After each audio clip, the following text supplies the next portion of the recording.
Education Board will take order. Seth, you call roll, please.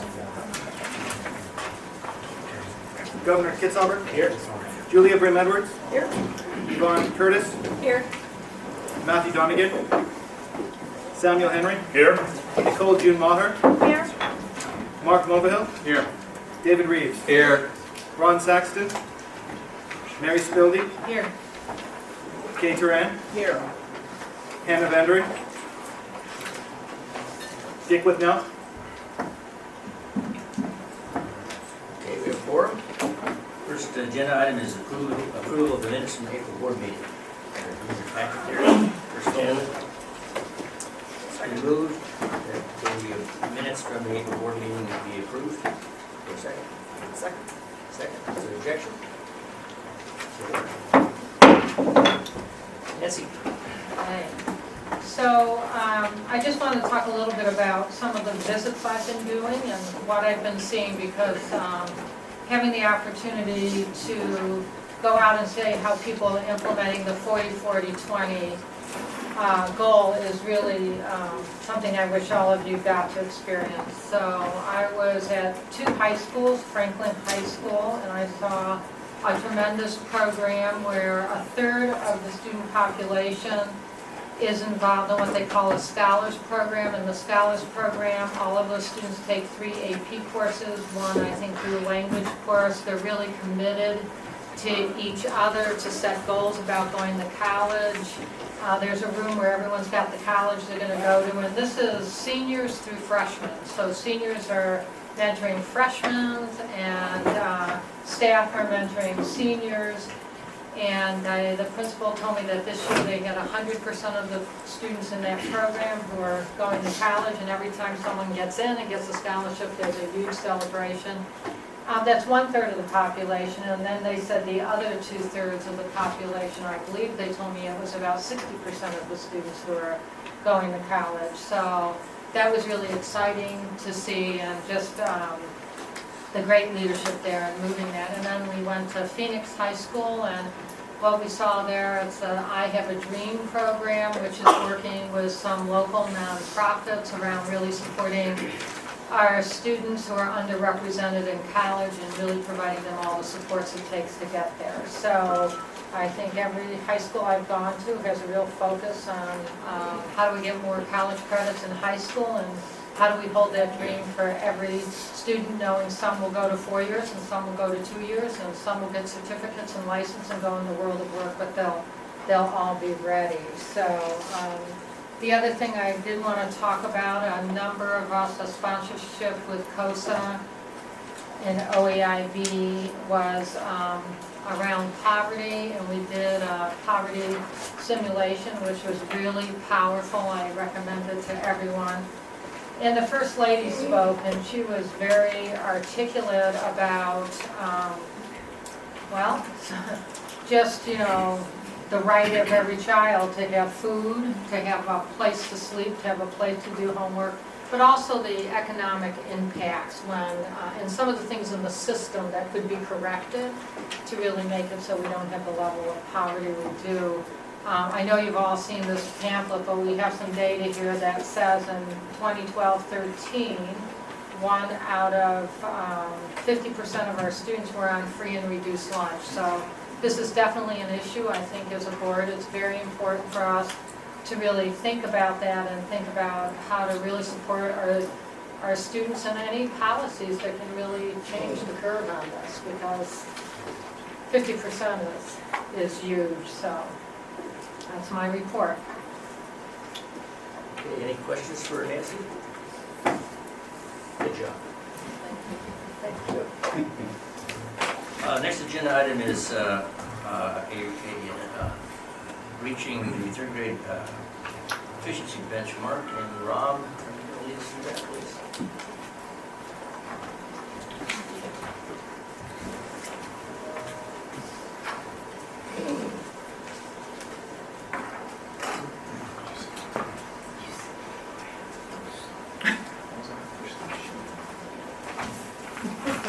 She's cutting in, Seth. Yeah. You've been tapped. All yours. And I don't want to dance.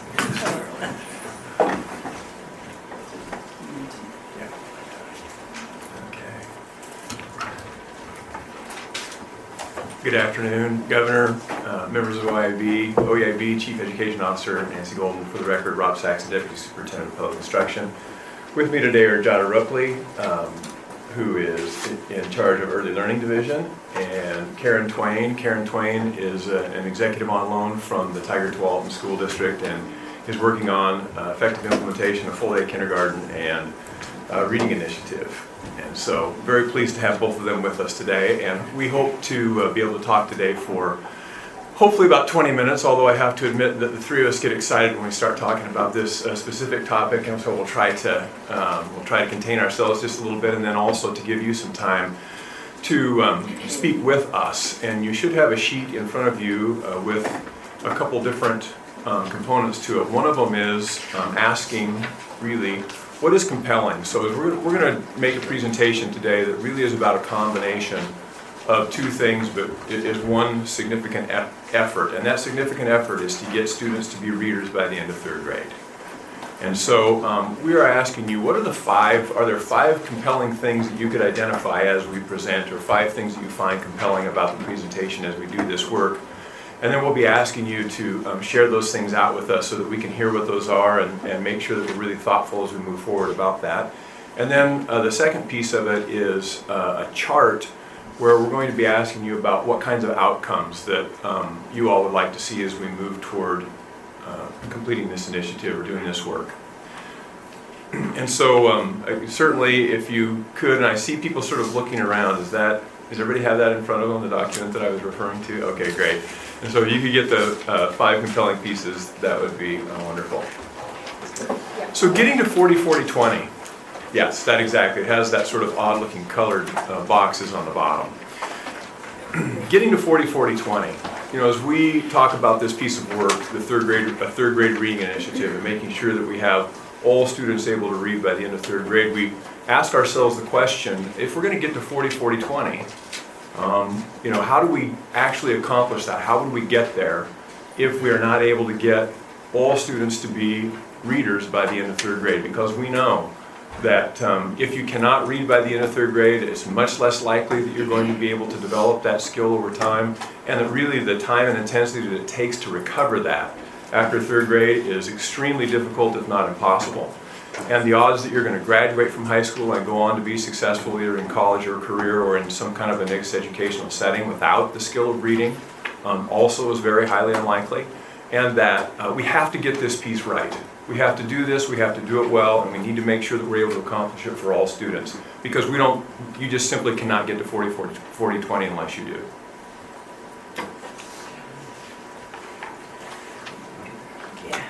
Governor Kitzhaber, Chief Education Officer Golden, and members of the committee. For the record, I'm Karen Twain. I'm the Director of Literacy for Oregon Department of Ed right now.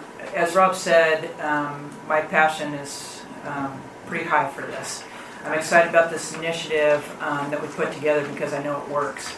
And one of the reasons I know it works is because I was principal of a high poverty school with about 50% kids of color and about 40% kids who were in ELL.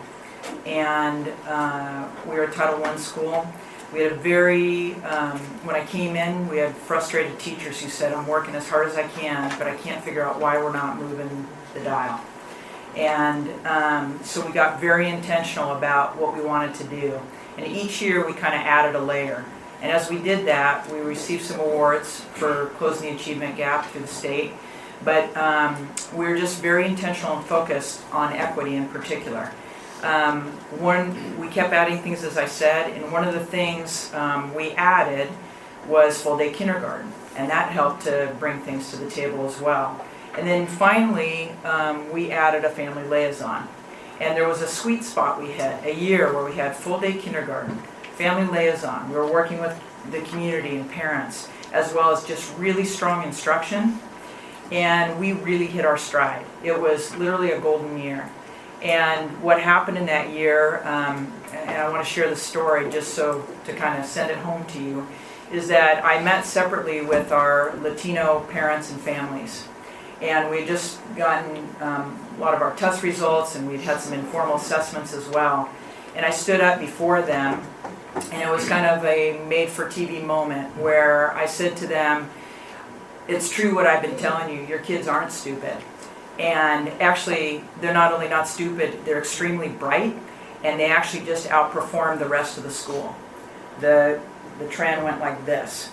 They did better than anybody. Their growth was significant.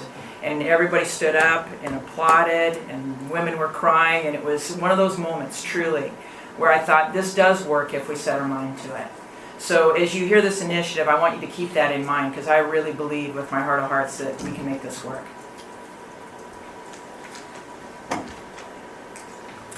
So we did think that it was important to talk to you just really briefly about what our current results look like. And so these are the results that we have for the last 5 years in the state of Oregon. We'll go all the way back to 2008, 2009. And these are based on the Oregon Assessment of Knowledge and Skill results on reading and the percentage of students that have met or exceeded on the assessment. And these are all balanced up for any kind of changes in cut scores and so forth. And so really what we've seen see right here is that the high watermark year was the 11-12 year, where 70.1% of our third graders were able to meet or exceed on the Oregon Assessment of Knowledge and Skills in reading. I will say you can see that there, generally, if I was going to draw a trend line, you'd see a general but too slow upward trend on this over time. And we know that we've implemented significant numbers of districts have implemented RTI. We know that people have become a little bit better about evidence-based reading programs over time, but we also recognize that this trend line is not going to get us where we need to go. Furthermore, if we disaggregate this with multiple different efforts around disaggregation, what you see is that there are achievement gaps that vary somewhere between 20 and 40%, depending on what subpopulation or how you want to disaggregate the data. And again, we cannot get to 40-40-20 with these kinds of results. We need to make sure that as we do this work, we do it in a way that closes these achievement gaps and make sure that all students have equitable outcomes and that all students are able to be effective readers. So Rob, is there any explanation for the 10% jump between 10-11 and 11-12? Or is that just... Governor, I do not have an explanation other than those are the results. There was a... That was like the bottom of the recession. Yes, but I do not have an explanation for that. So there's three really main points to this program or this initiative that we're talking about. Full day kindergarten, which I'll talk about in just a moment, is a large piece of the pie, and that goes into effect paid for everybody who chooses to do it in 2015, in fall of 2015. The second piece is really about the focus on literacy, and particularly in the grades K1, 2, 3. When we have some really good research to back this up, again, about what works. And when we're talking about full day kindergarten, we're actually talking about starting before full day kindergarten. So we're going to catch these kids as young as we can get, and you'll hear more from Jada too in terms of maybe even before that. But we're going to get those kids in full day K, give them a high literacy and numeracy focused curriculum and delivery. And then we'll keep doing that first grade, second grade, third grade. And while there is a focus right now in the school system to do that, we're talking about, again, being very intentional, and that totality that will build up from kindergarten and then the next year with K1 and then K1, 2 will, we think, get us to the third grade outcome that we want. And in doing that, it talks about equitable outcome supports, and what we mean again is closing that achievement gap as soon as we can. The problem is a lot of these kids are getting interventions and they're failing before we can get to them, and then they just can never catch up. It's very difficult. It's doable, but it's a lot easier to get these kids young and get it done. So the focus is on kids of color, but again, we believe that if we can focus on those kids, then we're going to move the dial for all kids. And I saw that again in my school, where we really focused on equity and the racial achievement gap, and in doing so, I saw my special ed kids hop up. I saw my lower income kids hop up. We saw ELL kids get better at academics. So there's a lot of instructional strategies that will really help that. So we'll help as a state to put those supports in place for folks.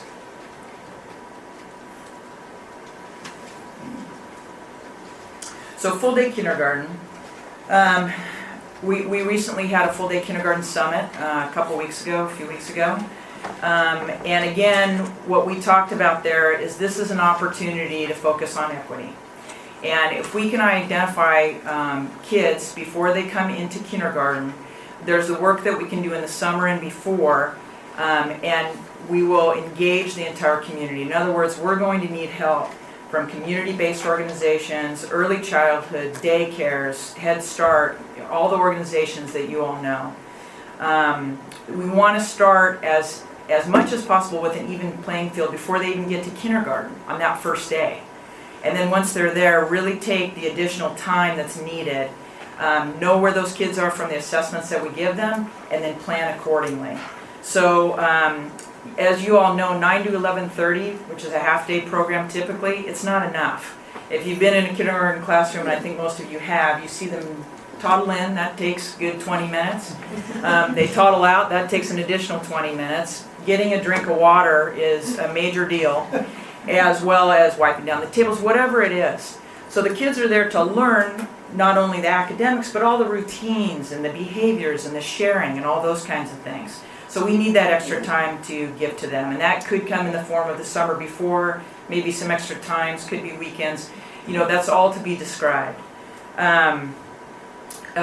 This is a completely different construct than what people are used to, even though some people have been implementing full day K. So we really are driving the point home, this needs to be effective, it's got to be quality. And we need to be mindful that we don't waste this opportunity. So what we're going to do is make sure that it's developmentally and age appropriate, that kids don't walk in and sit down to 90 minutes of direct instruction. That's not the intention. We'll be very playful and joyful. We're going to make sure that developmental practices are layered in. And again, if you've been in kindergarten classrooms, the great kindergarten teachers make it so fantastic that it's hard not to learn. Kids aren't even thinking about it.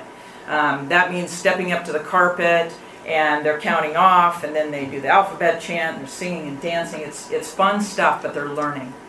And then, again, the focus is on literacy and numeracy. So what we're doing by making that the focus is that the time and effort that you put into that is less time and effort that you have to put into interventions, and less money you have to put into interventions. And in talking with a lot of kindergarten teachers, as well as the research base around it, they say if I have a full day to work with those kids, they won't need many interventions after their full day kindergarten year. It's when you only have them for a half day, they're not getting the core, they only get the interventions, or they get the reverse, that it doesn't work. You've got to give those kids both. So what we want, and what we've seen with full day K, is that they feel really good about themselves, and that they leave being a reader and a great writer. We see kids writing stories and reading books. I mean, it's really the best thing in the world. So what I want to talk about here just for a little bit is what really highly effective literacy programs look like. And what we find is that when we start looking at evidence of programs that have had significant success with students around being able to be readers, we find that there are common threads within those literacy programs. And so what I'm not doing here is dictating this is the literacy program, but what I am talking about are the components of literacy programs that are required in order to make sure that students are strong readers by the time they reach third grade. And really, as we're talking about this, I'm talking about this kind of literacy program in the full day kindergarten, in first grade, in second grade, and in third grade. And that continuum and the ability to do that program wide and over time, over that time span, is a big component of what gets us there. So I want you to see that what comes on the screen here really starts with the base and then builds on itself. And so one of the most important components here and foundational to this is the involvement of community and making sure that we have a strong equity focus. We know that we can make great gains with students with a strong literacy program, but if we're not intentional from the outset, if we don't say, starting today, we need to make sure that we have an equity focus where we're thinking about how we engage parents, how we engage the community, and make sure that we have evidence-based practices around culturally relevant teaching. How do you teach in a culturally relevant way? How do you make it compelling to me from where I come from as a student that we're not going to be able to be successful? And it is foundational to this piece of work, and especially when we start talking about prior to kindergarten. especially the summer before, making sure that we have the right kinds of groups and community-based organizations working with those students, and that we are intentional about closing the achievement gap. It really takes an incredible amount of professional development, which districts locally can provide, and that also we can provide as an agency at the Oregon Department of Education, or we can support with that, as can some of our partners like Chalkboard, COSA, and others. And that we have really strong leadership that understands these programs and how to implement them and is dedicated to this piece of work. It's important for people to take a look at data and have snapshots as they move along and understand how to use data, analyze it, and recognize the results that they're getting over time. So having a core curriculum program, one that involves, you have to do a lot of professional development around effective instruction, and we all know how important a good teacher is. But making sure too that we have a core curriculum that everyone understands and is able to articulate smoothly, both horizontally, so that if we're all first grade teachers, that we're thinking about how we do our instruction in the same way. It isn't that we have to do it the same, but that we have the same foundational belief set, and that we have the same long-term outcome in mind, and that our methodologies are very similar, because we're going to pass these students off to second grade teachers. And some of Karen's children are going to go into that second grade teacher's classroom, and some of mine are, and some of Jada's were. And so it's also important that this articulates vertically. And so we have to have similarity and understanding about what it is that we're doing and what we're attempting to accomplish in kindergarten, then first grade, then second grade, then third grade, so that we have a really strong program, and that we all agree as educators what the core curriculum is, what it is that we intend to accomplish, and how we're going to go about it. That's a really important component of this, and it makes a huge difference in the kind of outcomes that you achieve with students. That there's a universal screener, and that screener is delivered very early on in the process, so that we know precisely where students sit and exist in their skill around literacy. So that it's quick, we have it, we go through it, and I know this is where this student sits as far as reading is concerned, and if they have an issue about being able to be a successful reader, that I can identify what that issue is and target intervention to successfully help them overcome what that is.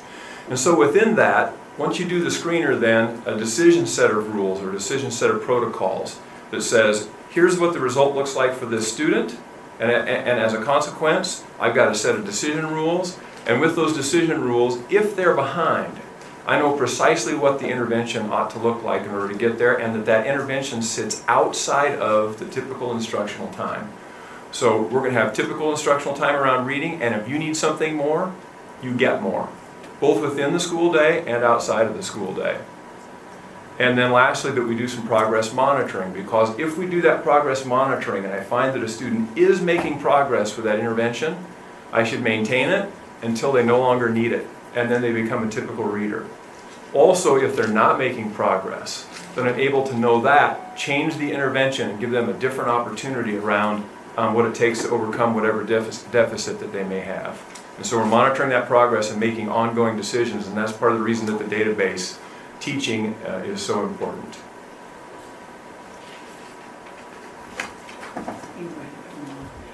Governor Kinsauber, Nancy Golden, OEIB members. My name is Jada Rupley. I'm the Early Learning System Director for Oregon, and this is some of the most important work that we're also doing with the Early Learning System is to join with the K-12 system to make sure that we all are engaged in a third grade benchmark. You've heard in your subcommittees the significance of the kindergarten assessment that we put into place last fall for the first time, and you've heard many of the results and the data, and I'm not going to go into that today. What I really want to do is talk about the fact that this is a first look for schools to be able to look at the kids coming from the early learning system, but it's also that opportunity for us to do that look back, and you'll hear oftentimes look forward, look back. As we look back to the early learning system, what we're going to look at is the recent redesign that we're actually elbow deep involved in terms of the early learning hubs. And with the early learning hubs, we have put together communities basically looking at engaging in kindergarten readiness in a different way. all working together to be able to do that. That happened through legislation, through the governor's work with the Early Learning Council. And we're in the process that we have the first 6 identified, and 5 o'clock yesterday was the end of round 2. So we'll begin to look at those up to 16 to be able to do. Probably the most important part is we have to start with healthy learners. And many of you who have heard my presentations before, I talk about the bridge, and the bridge starts with healthcare. And in the healthcare, we have strong relationships with each one of these early learning hubs with CCOs and healthcare providers, because that's going to be the key to be able to start that. Basically, not only kindergarten ready, family and child, but also the 3rd grade benchmark that we want to accomplish.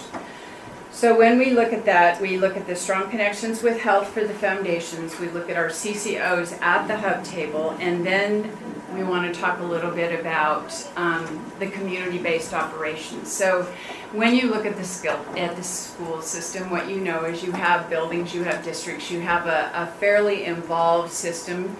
If you look at what families deal with in the early learning system, the governor's often talked about this as a scattershot approach. So what we have to do is figure out a way to address families where they are.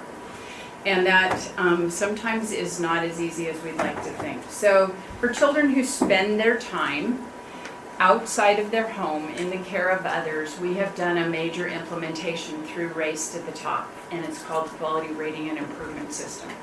And QRS are the initials that we use to go with that. But what that basically means is that there's a significant amount of effort going on in professional development of those licensed child care providers. They look at positive provider and child interactions. They have curriculum in place. They post their lessons for the day. And they also learn sustainable business practices, because many of these folks are small businesses and we want them to stay in business, because that gives the continuity for kids to be able to move forward. So as we look at the results and the baseline, we're going to be looking at the way to invest to be able to make sure that we're addressing how we get kids ready for kindergarten in those kindergarten programs. And so what we want to know is the key time for us to work together is that summer before kindergarten. How is it that we take those investments to be able to invest in kids to be able to have an equitable start as they come to kindergarten? And that's one of the things that we wanted to make sure today that you knew about in terms of that look back. You come again. So I'm going to put some building blocks together here like Rob did. The first thing I want to talk about in terms of implementation is just that this is going to need to be culturally relevant instruction. And a lot of people use that term, and I'm not sure that we're always saying the same thing. So I want to be clear about what we mean by it, which is that when a student comes to a teacher's classroom, they don't always know them. They make their best guesses, they do the best that they can. But the truth is, we need wraparound. We need the families involved, and we need our community-based organization and anybody in the community that we can get onto the picture. And by doing this, you have everybody around that kid, and it makes the educational program much, much better than just a teacher working in isolation. But it takes some training to do this. So we're going to have to show teachers as well as train the parents and community. And that goes to the next, which is training and coaching support. So Rob really already said this, but it's key that we're all on the same page, that we're trained and have the same philosophy, but also practices, or similar at least. And so we're asking that it be the responsibility of the district or possibly school, depending on the size of the district, to really have some sort of instructional coach that leads this effort. And then on a statewide basis, we would support those coaches in districts. In terms of evidence-based curriculum, again, as long as it's evidence-based, the district would choose that curriculum. And we just want it to be proven. And again, the kindergarten teachers should be pretty similar. And as it filters up to the first grade, second grade, there should be a really nice continuum that just really flows with the curriculum. When we talk about focusing on equitable outcomes, this is very explicit. And what I mean by that is, even though, again, a lot of people say we want to serve all students, we really mean all students. We mean the students of color, we mean the kids who are in poverty, every single kid. How are we best going to do that? So we want it clearly so that no achievement gap exists. And then as far as community involvement support goes, we need to devote specific resources to community-based organizations who have already really been doing this kind of work, and schools need to get better at partnering with those folks. So if we get the resources into those organizations, we feel like it'll be a much better system. As far as appropriate assessments go, this is really important because I believe we've made the mistake of saying kids can't read because we're giving them assessments in English. And what we're really saying is that they can't read, and the truth is those outcomes aren't real because there's many kids who can read in their home language. And what we really need to do is continue to work on language acquisition with those students.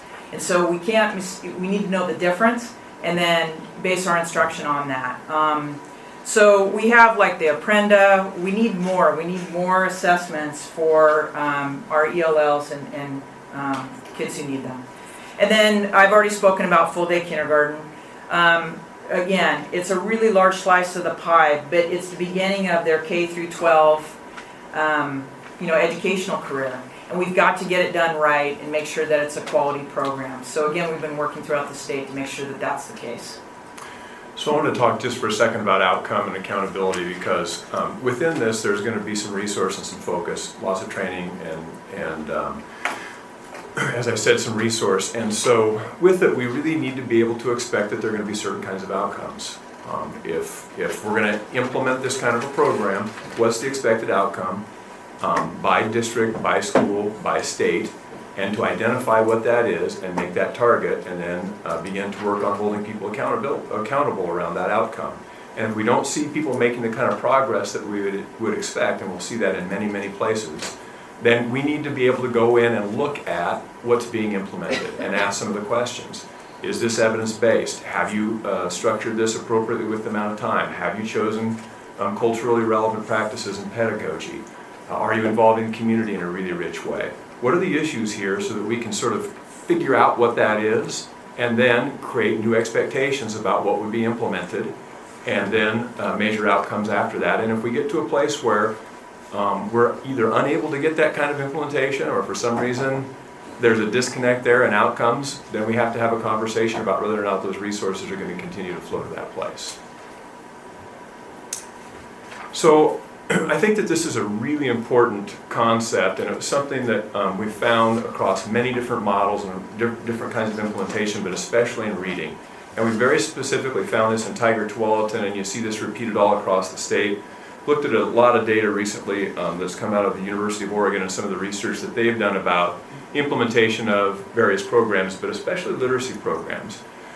And so what I'm trying to show you here really is some demographic breakout, and this would be over time. So there would be about a 4-year time frame across the horizontal axis. And so these would be 4 different points in time, and I've just connected the dots on this graph. And what you saw on the actual slide is that there's a little bit of an increase, and I can't account for a 10% increase in 1 year. Actually, I figured it out. That was the year, 2011 was the year Nancy came on as the... There you go. There you go. I knew it. So, but what we see is, some really fairly slow growth. If you were to draw those lines over those 5 years that I showed you, or any combination of years in the state of Oregon, what you'll see is really slow growth. Growth that doesn't get us to where we want to be, and certainly doesn't get us to 40-40-20 in our time frame. When you see really effective evidence-based programs being implemented, it looks different. You begin to see a trajectory increase for all kids. But I want you to really recognize what I have up here, which is that all kids are increasing, but the gap remains. So when you do this really well, when you implement what I talked about around evidence-based programs, and what Karen talked about, and what Jada talked about, you'll begin to see increases. But the gaps will stay. And in fact, those gaps will stay until we implement evidence-based programs with a focus on equity. And you have to be intentional, you have to call it out, and you have to make it embedded in the program. And we actually found in Tigard-Tualatin, and we see in other districts that are really intentional about this, that you can cause that to happen. But it requires a really different kind of conversation. And it requires engaging the community very early and working in early childhood to make sure that you narrow those gaps as much as possible so that when we do the kindergarten assessment, when kids are in kindergarten, we see that that gap is closed significantly. That we're intentional about what our goals are, and that we teach people to teach in a way that's culturally relevant to kids, that we adopt curricula that's culturally relevant, and that we engage the community in a really different way than we ever have before in order to be intentional, and that there are two things you have to do very specifically. One is you have to alter intensity. And by intensity, it means you have to have the best people working in the places where they're most needed. And you have to make sure that you have dedicated kinds of instructional time, and if students aren't making progress, that you give them additional support around literacy in addition to the time that they have within the current school schedule. And then, lastly, you have to vary time. Not just the time that I already talked about, but time during summer intersession, time after school, time during winter break and spring break, and on the weekend, where we bring in other kinds of providers than what we've been able to do in the state previously, and other kinds of partnerships with resource that goes to that with an expected set of outcomes. And then we begin to see what we're all looking for, which is students being strong readers and there not being achievement gaps, and good growth for all students. So again, these are the results that we have currently. These are the results disaggregated on multiple different types of disaggregation.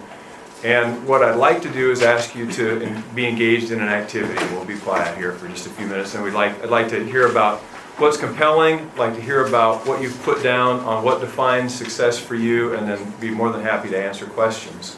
So, our question here is, what does define success?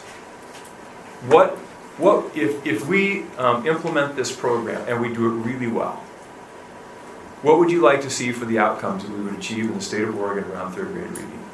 And so I look at this, and the truth is, with implementation in 2015, in the fall of 2015, we will see where students are at the end of that first year in 2016. And if you were a third grader in 2015, what I would hope you're going to experience is a really different kind of literacy intensity and expectation in that first year. And we'll begin to see the dial move on third grade outcomes by the spring of 2016 as we do this on a statewide basis. And so in the upper left-hand corner, what we have is the sort of darker blue, and I would say, what would you like to see there? Right now, we know where we are. I'll go back to that. Well, I think I will. And so this is where we were in 2012-13 at 66.4%. My question is, after 1 year of sort of intensified effort in third grade, what would we expect to see for all kids, and what would we expect to see if we did some kind of disaggregation? What would success look like for you in that first year?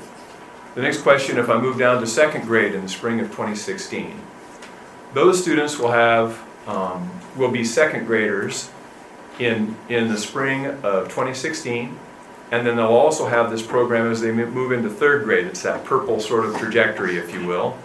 And then if you're a first grader, there'd be 3 years by 2018, and if you were going to get the full program, you would be a kindergartner in the fall of 2015. You'd have full day kindergarten, you'd have an intensified literacy initiative in kindergarten, first grade, second grade, and third grade. And really right there in the spring of 2019, what would be sort of that ultimate if we were successful with this initiative? So I'd like you to think about that, put some numbers down for us, and I'd love to hear both what you find compelling and what kinds of outcomes that you'd like to see from this effort. I'll give you about 5 minutes to think about that, and then or however much time until you all say what we think we got it, and then we'll continue on, please. Sam? Governor, Superintendent Saxon, this is really interesting. I'm invited to the challenge of betting on futures, as they do in whether it's hog bellies or other pieces, and yet we know it's a very, very complicated piece here. But I would like to throw in one other piece, and you know this is coming, Rob, because we've worked together for a while.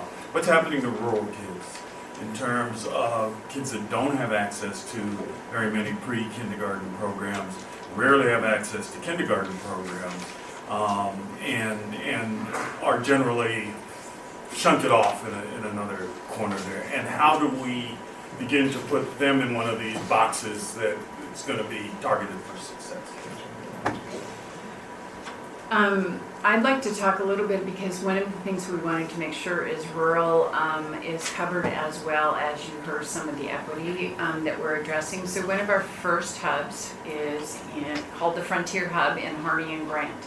And they're working together, and if we look at it right now, their proposal to us is almost 100% of kids ready for kindergarten. They're increasing their supply of childcare that's available in the community. And then the third piece, as they're doing their home visiting, they're actually becoming fairly creative because of the fact that you have large geographic areas to cover in that area.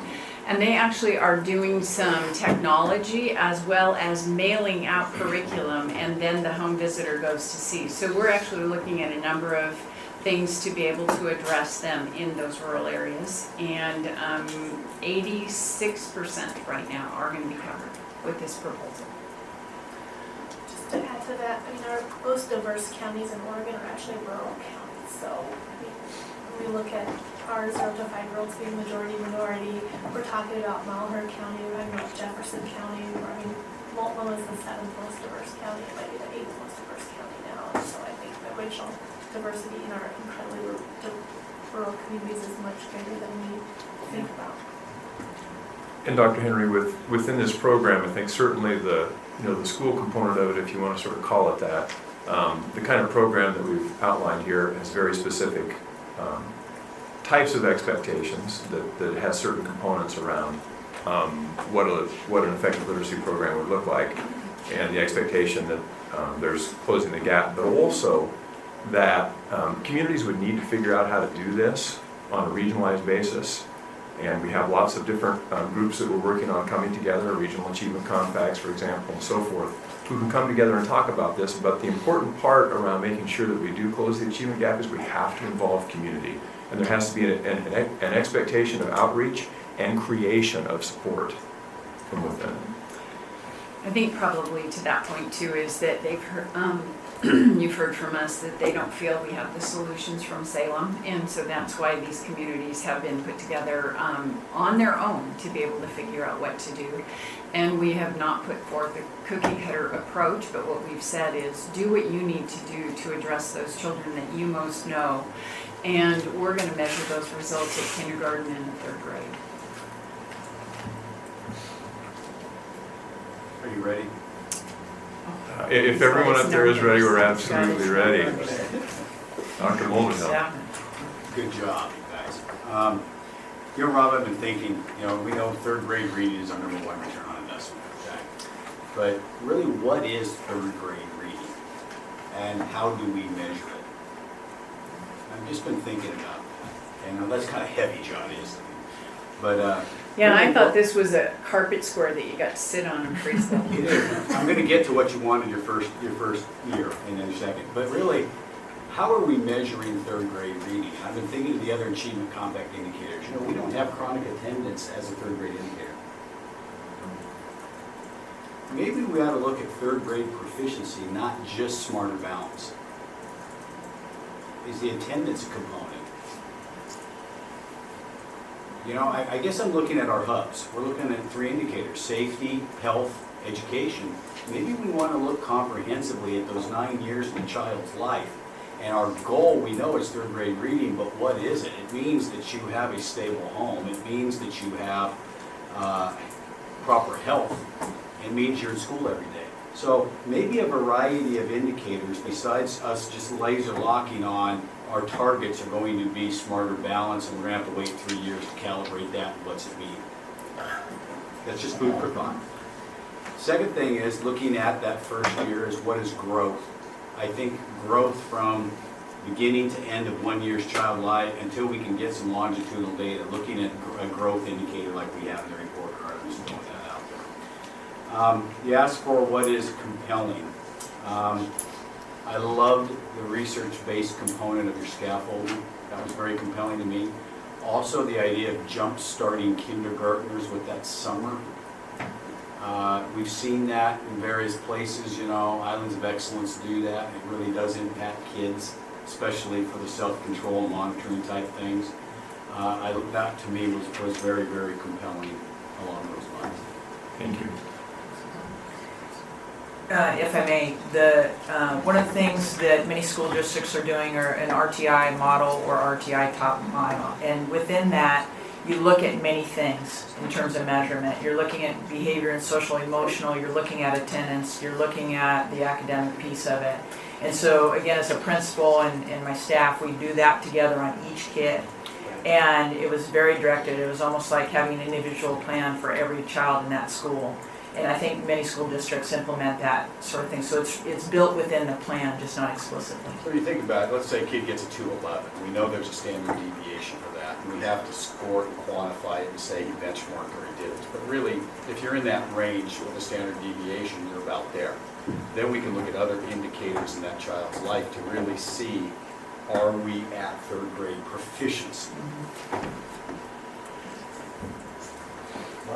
So I'm just going to kind of bounce all over on a couple of comments I had. So one was I was thinking very specifically at that square for third grade and trying to remember when I was teaching that level and what I saw. And I guess just for a very first outcome, I would say that the instruction for those third graders, if we were to differentiate, should be very different that first year. If what we were trying to do was say, could we find a way to ensure 2 years worth of growth for everybody in third grade, for example. It's going to look different than the strategy, obviously, you plan for the others.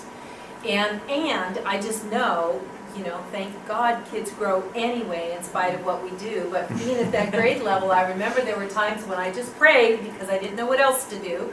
And some kids, lo and behold, just grew and they jumped. And that is the grade level oftentimes that happens between third and fourth grade, and especially for boys. So I think that we should take a look at that and study that as we do that, is to really drill down into the data. And I say boys because when you look at our low-performing groups of kids around poverty and ELL, then you look at boys and girls, you know, there's another factor there, and that is just one I remember being a teacher. So that's just kind of an anecdotal thing. And the other one is I'm going to continue to be the champion of dual language and how important that is. And I want to mention around RTI, and I get really excited about this stuff because I think this is all the right stuff we need to do, and I don't want us to miss any of the pieces. So around RTI, what we've been saying over and over again, and in Eugene, when I was there, we did a project where we were part of an OCR complaint, so we had to deal with the RTI along with the linguistic part of our dual language program and the culturally and linguistically diverse decision rules for RTI around that. And I've been saying that for about 4 years, and I don't think we still yet have those as a stake. We are in the RTI project with dual language schools, and we're trying to get there, but it still doesn't seem like we have enough effort to really try to figure out what those are. Because when we look at the culturally responsive practices, I think we even need to be even more specific when we're talking about language, and especially in dual language, and especially with ELLs, even if they're not in dual language. So things like the strategies around the constructing meaning practices, I think we should call those out. They're making a difference all over the place, and districts are adding them like crazy. And from content to also the linguistic. And the other part, I just about lost around that, was the measures. So we, you know, I keep hearing people throw out Apprenda, but as far as I know, Apprenda is a summative measure, and it will be in place of Smarter Balance. But we still don't have aligned Spanish-English measures. So if we're going to honor students' native language and say that, you know, maybe they're at grade level in kindergarten and first grade, but how do we know? And how does that align with the Spanish? And as we move to Smarter Balance and Common Core, we know that it's got to be more than 1 year's worth of growth, so it's 2 years. What does that look like on those particular measures? So you're going to see our best practice panel have a recommendation to either invest at ODE in developing the rest of those easy CBM measures, because it wouldn't be that much investment to invest the other grade levels. That would give us an opportunity to study those, and it's the same measure that's in kindergarten readiness assessment. So I'm just going to say that most of my energy is going to continue to be helping us push and support and maybe provide a model for how we do that with dual language programs. Yeah. Great input, thank you. And just to, I think it's really important to say that right now in Oregon, we identify kids as non-readers, especially at 3rd and 5th grade, when we use the Oregon Assessment of Knowledge and Skills, who are competent readers. They know how to decode. And that's what reading is looking at a set of codes really and being able to turn that into a word that has meaning for you. And so we have kids who can read Spanish, we have kids who can read Russian especially, and they're effective readers. And as soon as they learn to speak English, or as soon as they do that English acquisition piece, they can decode in English, and they're perfectly competent readers. We need to know if they are or if they are not, and we need to count them as competent readers, and we need to continue to work on language acquisition, and a dual language is a very effective model for doing that. So. And one other piece in that is just that making sure that our PD has those transition and bridging skills. Because you could have effective Spanish, effective English, or any other language, but if the teachers who are doing English don't know how to bridge those skills, then you've lost the value. So thank you. This is probably one of the most exciting presentations I've seen, and overall I think it's really, really good. I have a couple of suggestions on how you might flesh it out a little bit, and I have a couple red flags I might point you to. First and foremost, I think there's an opportunity to strengthen the parent engagement component. Even though for most of us we think of our first years in kindergarten and first grade as a really happy time, for many communities there's a lot of fear and distrust associated with that, and a lot of families deeply distrust schools in general. And I think for us to be really successful, there has to be a deeper emphasis on changing the culture around safety and trust in schools. And so while the focus is reading, we're not going to get there unless we have that fundamental culture change. And that really needs to be done in a culturally specific way and not in a one-size-fits-all manner, which I know will really push the boundaries of sort of the way that historical educational institutions function, but it is really, really critical. The other piece is I think you're going to have to be really careful about continuing to reference evidence-based practice.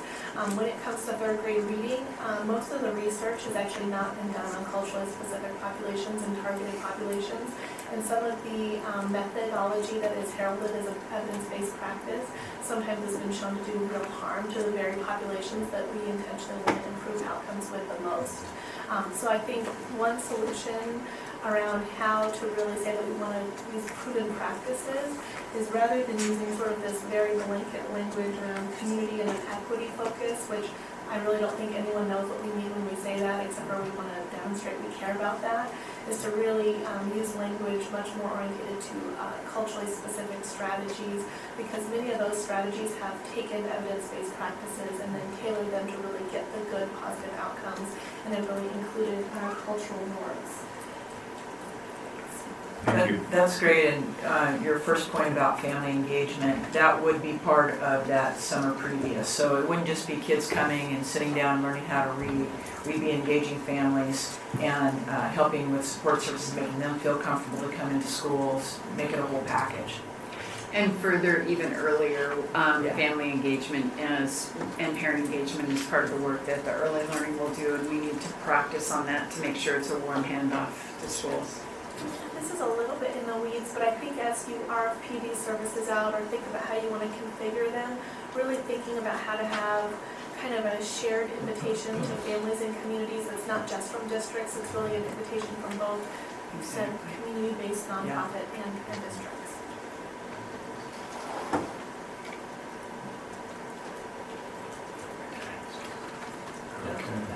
Thank No. you for the presentation and the work on this. I think it, as we've talked about, it's one of the key components of us being successful. I had a question. There were two different terms that were used, and I'm trying to figure out what the difference is. You talked about in the components of highly effective, you talked about core curriculum and effective instruction. And what I was hearing, and I want to make sure I understand, are you talking about a statewide curriculum that would be used? No. Are you talking about you finding the curriculum? Because then I heard evidence-based curriculum, and I understand what Nicole just shared. But I just want to make sure that, again, as we go out and make sure that we're differentiating for the students that we're working with, that we have that ability. Yes, thank you, Board Member Vandering. So It really is important, and I meant to say that if I didn't, that we're not talking about dictating any specific curriculum, but what I am talking about are really two different pieces, and I think that Board Member Mayer said it really well about making sure that we're using evidence. I said evidence-based, and that really those that are culturally specific effective strategies, and so that's really important. But the other component of that is that it's important that we have agreement where kids learn about what we're going to do, both vertically and horizontally.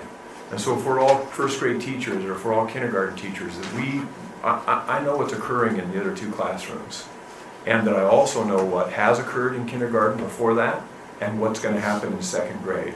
And so that there's an agreement on the part of a learning entity, if you will, or a teaching entity, that says, here's how we're going to do this piece of work, and what I'm not going to do is do something that's really independent, completely independent of all other people just in my classroom, and then hand those kids off to a second grade teacher who's had other people who've gone about it in an independent way. And that we need to coordinate that, and in fact that when we do coordinate those efforts, we see really different outcomes take place for kids. One more question, and you don't have to answer it here, but it's one I'm just kind of wondering what the approach might be once you get the strategy laid out, and that is around the recommendation for instructional coaches. So I know that some school districts were able to help have their community support the need for instructional coaches when all these cuts were made. Other communities like mine weren't as successful. So we've got the classroom teachers, we've got furlough days we've tried to add back, we have now negotiations around COLA and all those constraints that we have.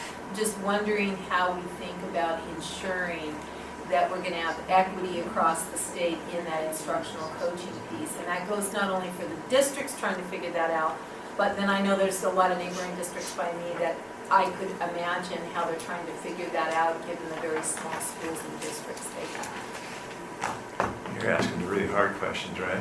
So I guess that our thinking on that is that as we're going to do something where we expect specific kinds of outcomes, if we're really going to achieve those outcomes, you have to put some constraints around how resources are going to be used. I agree. And so you have to design up a program that you know is going to get to the that when implemented appropriately would get to the outcome that's expected. It's part of the reason I asked the group, what would success look like? What kind of outcome would have you say, we're really glad that we did this, and this has us on our way to 40-40-20? Because it's an important question, and if you're going to get there, you have to set some parameters about how resource can be used. And I just thought of one other thing, and that is when we were talking about professional development, the other one I would ask for is support on the professional development for our building administrators. And you mentioned something about it, but the part that I think is really challenging is the political will part and how that accountability part really, really works. And so how you might coach districts to work with administrators and administrators to work within the buildings. Because that's really hard for some people to understand how to do both. It's built into the plan, and we just didn't get into the details, but Great, it's perfect. right there. Yeah. So I heard what you just said about we have to set the parameters on what we can and can't do. And I want to go back to what I thought we started with was we now have outcomes. We have the Common Core standards, which we're held accountable for. And there's nobody working in our schools who doesn't believe we should have high standards and be working towards those. But once again, we've got the tight, but then we lose sight of the loose because now we say, and here's how you're going to get there. And we've been doing it, and it has not worked for us. We haven't allowed people to actually provide the education that they believe is appropriate. And now I think we have to be really careful not to get ourselves pigeonholed into, and this is how you're going to do it. Because if we do that, once again, I'll go back to the forum that was over in Eastern Oregon where they said, don't tell us what to do until you know who we are. I don't believe we know who is in each one of those communities. And I think Oregon is very strong in being able to build what they believe is right. And I think we have to stand up and let them do it. And if they're not successful, when we actually let go of the reins a little bit and let them build, like we have in some of the schools where we provided some grant money, like we heard at the last meeting, what's going on in Pendleton. Great things are happening because they were allowed to dream big and they were given some resources to put things in place. So I hope that I believe in the vision of helping every student. I believe we should be working on that, but I think we have to be real careful as a board and as the ones who have talked about this big vision, to use the loose enough to let people dream big and build big. Board Member Vendering, as we were putting this together, that was definitely in our thoughts. And that's why there's much more local control in this in terms of choosing curriculum and what they do during the day and how they align it with others. And that very example was used thinking about it. So it's not us telling them what to do. It's saying, here's the model, and you choose, based on what we know to be best practice in terms of, focusing on equity and having culture relevant, strategies and those kinds of things.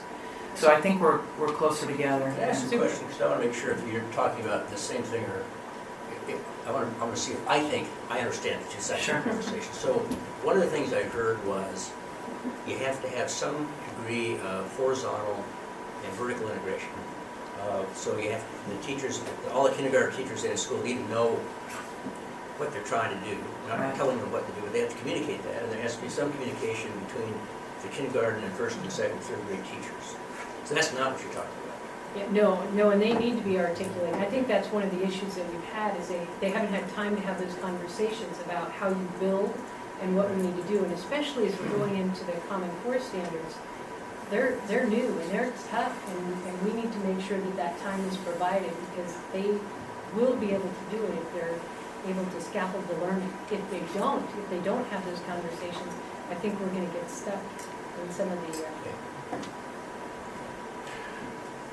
So, So what defines success? I would say that you're making sustainable progress, and in 2016 that you identify the challenges to getting after both closing of the achievement gap and getting all kids to third grade reading levels.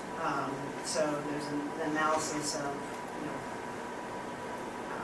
why we haven't made progress with some students and identifying strategies to get after that. One thing, just an observation, something that I found interesting was the comment about the summer programs and then just how do you sustain during all the breaks. And I think one thing I know from the Nike School Innovation Fund, one of the things we did in Portland and Hillsborough is we provided grant funding for kids who needed additional help in that sort of kindergarten to third grade during the summer to have extra instructional time, so they had anywhere from 3 to 5 weeks of extra instruction. And we talked about what the goals were.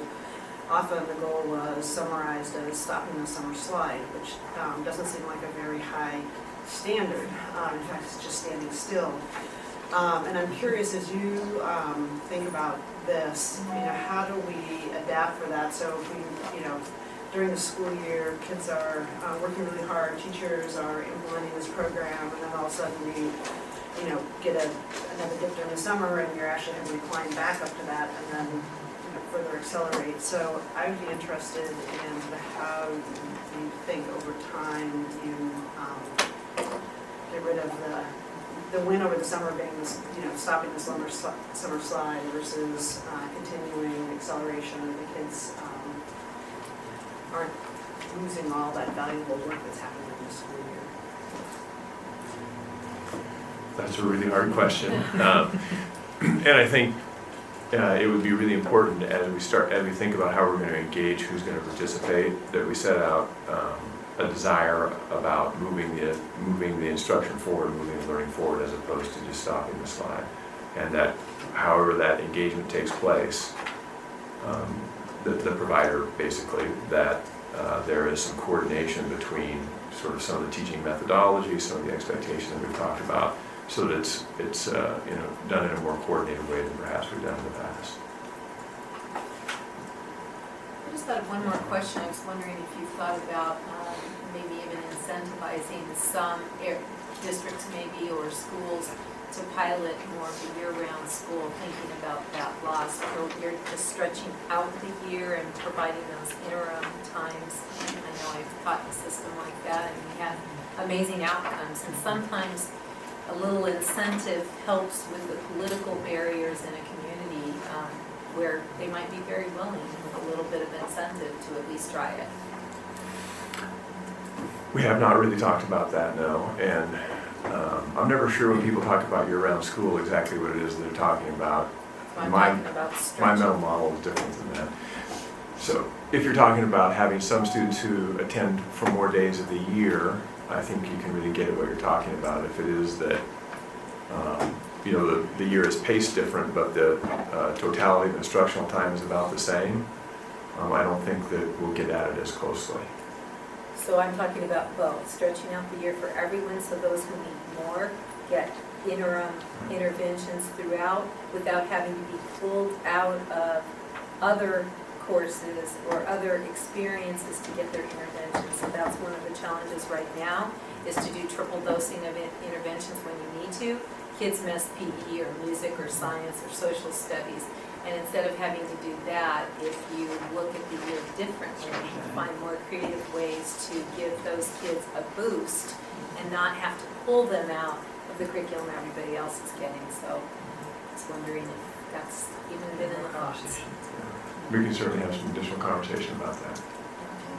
And there are programs, and I know of one in Portland where they're really training parents to really work with their children in the summer. I mean, I think some of these parents naturally try to enrich, but with a little bit of support around what could you do every day to just help your student maintain their literacy skills. I think parents or communities of parents or people sharing daycare can really do it. I also think, you know, with response to intervention, of course, I'm very supportive of that, but what Yvonne says is really true, that what you don't want to do is have the kids pulled out of, kids who are behind, pulled out of things like science and social studies, where there's more interaction, where kids get to really bond with peers because it's more hands-on. And there are examples all over of districts who use time differently. So I was just in McMinnville, and in McMinnville, they bring some students an hour early before kindergarten, and they extend it, and then during the lunch hour, you know, they use staff differently.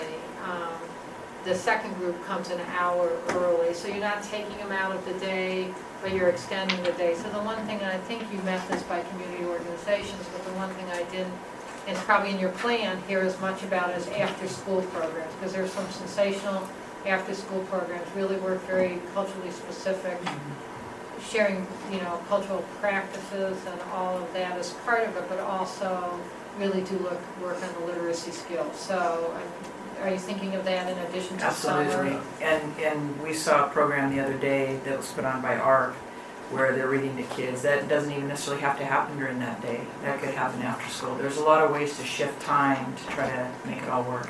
Yeah. I think it's key. The only thing, just I guess I would want to comment on, I think having programs that help parents better support their children is great. I really emphasize it should be an and conversation, because most parents, even if there's two parents and they have college educations, are not reading specialists. And so I don't think we should be relying, so it's got to be an and strategy, I think, parents and teachers, but also I think it potentially could exacerbate the opportunity gap with, if that becomes the sort of intervention or the support that some kids aren't going to have parents or family members to be able to provide that. So I just really want to emphasize both pieces, because kids who are going to be in that gap or who aren't at grade level are going to need really expert instruction and support in the summer. Yeah, just two things. I think, well, I agree with Julie, what she had said earlier about the outcomes. I think for this board, all students meeting or exceeding third grade reading expectations, I think is very good. I'm sure those are not the exclusive outcomes at all, but I think for the purposes of this board, that would be great to see by 2016. I think it would really have us on track in, a lot of benchmarks in 40-40-20. My other question is, what is the timeline for this? What do you see? Are you going to come back to us in September and say it's in X number of school districts it's being implemented or being started, or what do you see as this, the next update on this, and how many school districts, how many students throughout the state are in such a K through third grade effective literacy program? Thank you very much, Director Reeves. So our thinking on this really is that this would be an initiative that we would ask for support from OEIB, and then we would also move forward with a request in the 2015 session for implementation in the fall of 2015, and our first sort of measurable outcomes in the spring of 2016. But this isn't a scale, isn't like model programs, this would be a statewide strategy, scaling Yes. it up for every Every school. birth to third grade student in every school. Right. So as we're doing that, are we talking about the learning conditions of the students and what that'll look like for this to be effective? We're talking about giving extra time and all of that. Are we talking about a class size, or looking at having 34 in first grade and expecting this to take place? When I talked about, there were two things that I said that needed to happen. One was around intensity and one was around time. And part of the intensity question really, I think, is about how many students is an adult expected to serve. So that would be a component for sure. More questions? Great, good job. Thank you. Thank you very much. Let's see, we are a little bit behind, but we'll get caught up quickly. I'm going to do the quarterly scorecard.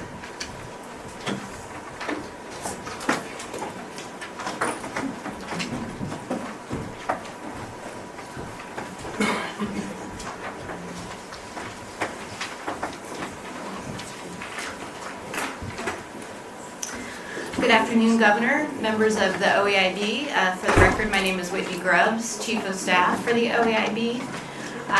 Seth is passing out to each of you the OEIB quarterly scorecard. My plan for today is to spend a little bit of time reorienting you to the scorecard. It's been 3 months since you've seen it. So we'll spend a little time orienting you to the card, a little time pointing out a couple of pieces of data on the scorecard that I want you to be aware of, and then a little bit more time kind of forecasting for you ahead to our August OEIB retreat, where I think one of the primary objectives that Dr. Golden will have for you is to spend some time thinking about the strategic plan and the scorecard, and really diving into examining the effectiveness of our strategies, as well as the appropriate metrics and how we set targets moving ahead to the 15-17 biennium. So first of all, there is an insert in your scorecard that simply reflects similar data to what Rob Saxton just showed you around third grade reading. In addition, it shows some data around high school completion rates. This is an addition to the scorecard. It's really just an opportunity for us to more deeply reflect on the achievement gaps at these critical benchmarks, and with the hope that as we move forward in thinking about our OEIB report card, that we can think deeply about how to best set targets around the disaggregated data, and how best to ensure that the strategies that we're putting in place are really effectively closing the gaps that you just heard Rob Saxton talk about. So that piece is really just there for you to reflect on. I'm going to turn now to the scorecard itself. If you remember, the design of the scorecard is such that there are data goals that are in blue in capital letters. Because most of our data is only available on an annual basis, the goals don't really change, so nothing in this report card is new. The next report card you see will have new data because the school year will be complete and we'll have some more information on how we did on third grade reading and how our focus and priority schools are doing and what our English language learners progress looked like. But what does change on this quarterly scorecard is our progress on the strategies. So you will see reflected under each goal one or more strategies with some narrative that gives you an update on the progress that we've made, as well as a status update that'll say on track, target attainable, or attention needed. Next to those status updates are little arrows, and those arrows will show you whether or not from the previous quarter we are trending up in our strategy attainment or on level, or if we've slowed down or decreased in the implementation of that strategy, it would show a down arrow. So a couple things that I want to point out, and then I'll pause and just take questions. I think in many cases our strategies are on track, and they've continued to be on track from the last quarter. There's a couple places where we've made progress, and really I'll point out on page 3, under our STEM, science, technology, engineering, math, and CTE investments. I think some exciting progress happened around the implementation of our statewide STEM hubs. We now have a network of hubs that will be helping to really galvanize communities around those important programs that are going to get our kids ready for the college and career path that we want them on. So that's a strategy that we feel like we've made progress on. Implementing the state English language learner plan, which the best practices subcommittee has been moving forward with us. Some of the investments from the last biennium have been, actually all of the investments have been implemented, and so we're moving along on that strategy. Some of the places where we feel like we could use some more focus and sustained energy, both as a staff and from the board, implementation of our equity lens. We have had a few staff turnovers that have put the equity subcommittee in a couple different staff members' hands, and we really feel like now is the time to ensure that we're moving to the next step of implementing the equity lens and really providing both the equity subcommittee, but also all of our state agency leaders and staff with the support they need to not just adopt the equity lens, but to really put the lens into practice in every decision that we're making. And so that's a place where we feel the strategy is very attainable, but that we want to draw some more intentional focus. Let's see, then I'm going to switch to the last page, page 4.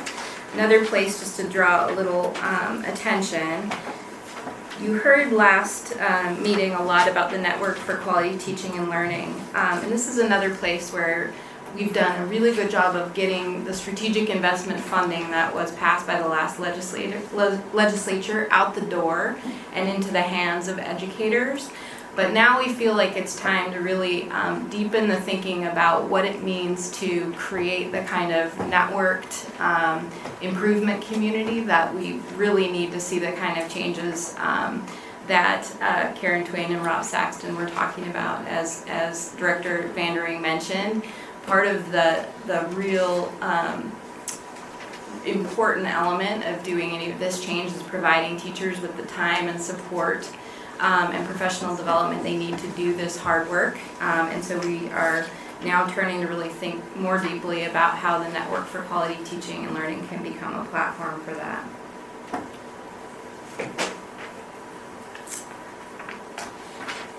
Any questions on that? So then real quickly, if you all can just in the next month or so be thinking about how we are intentional about looking at this report card in August, and not only examining where we're at, but really thinking about, are the strategies that we've adopted the right strategies?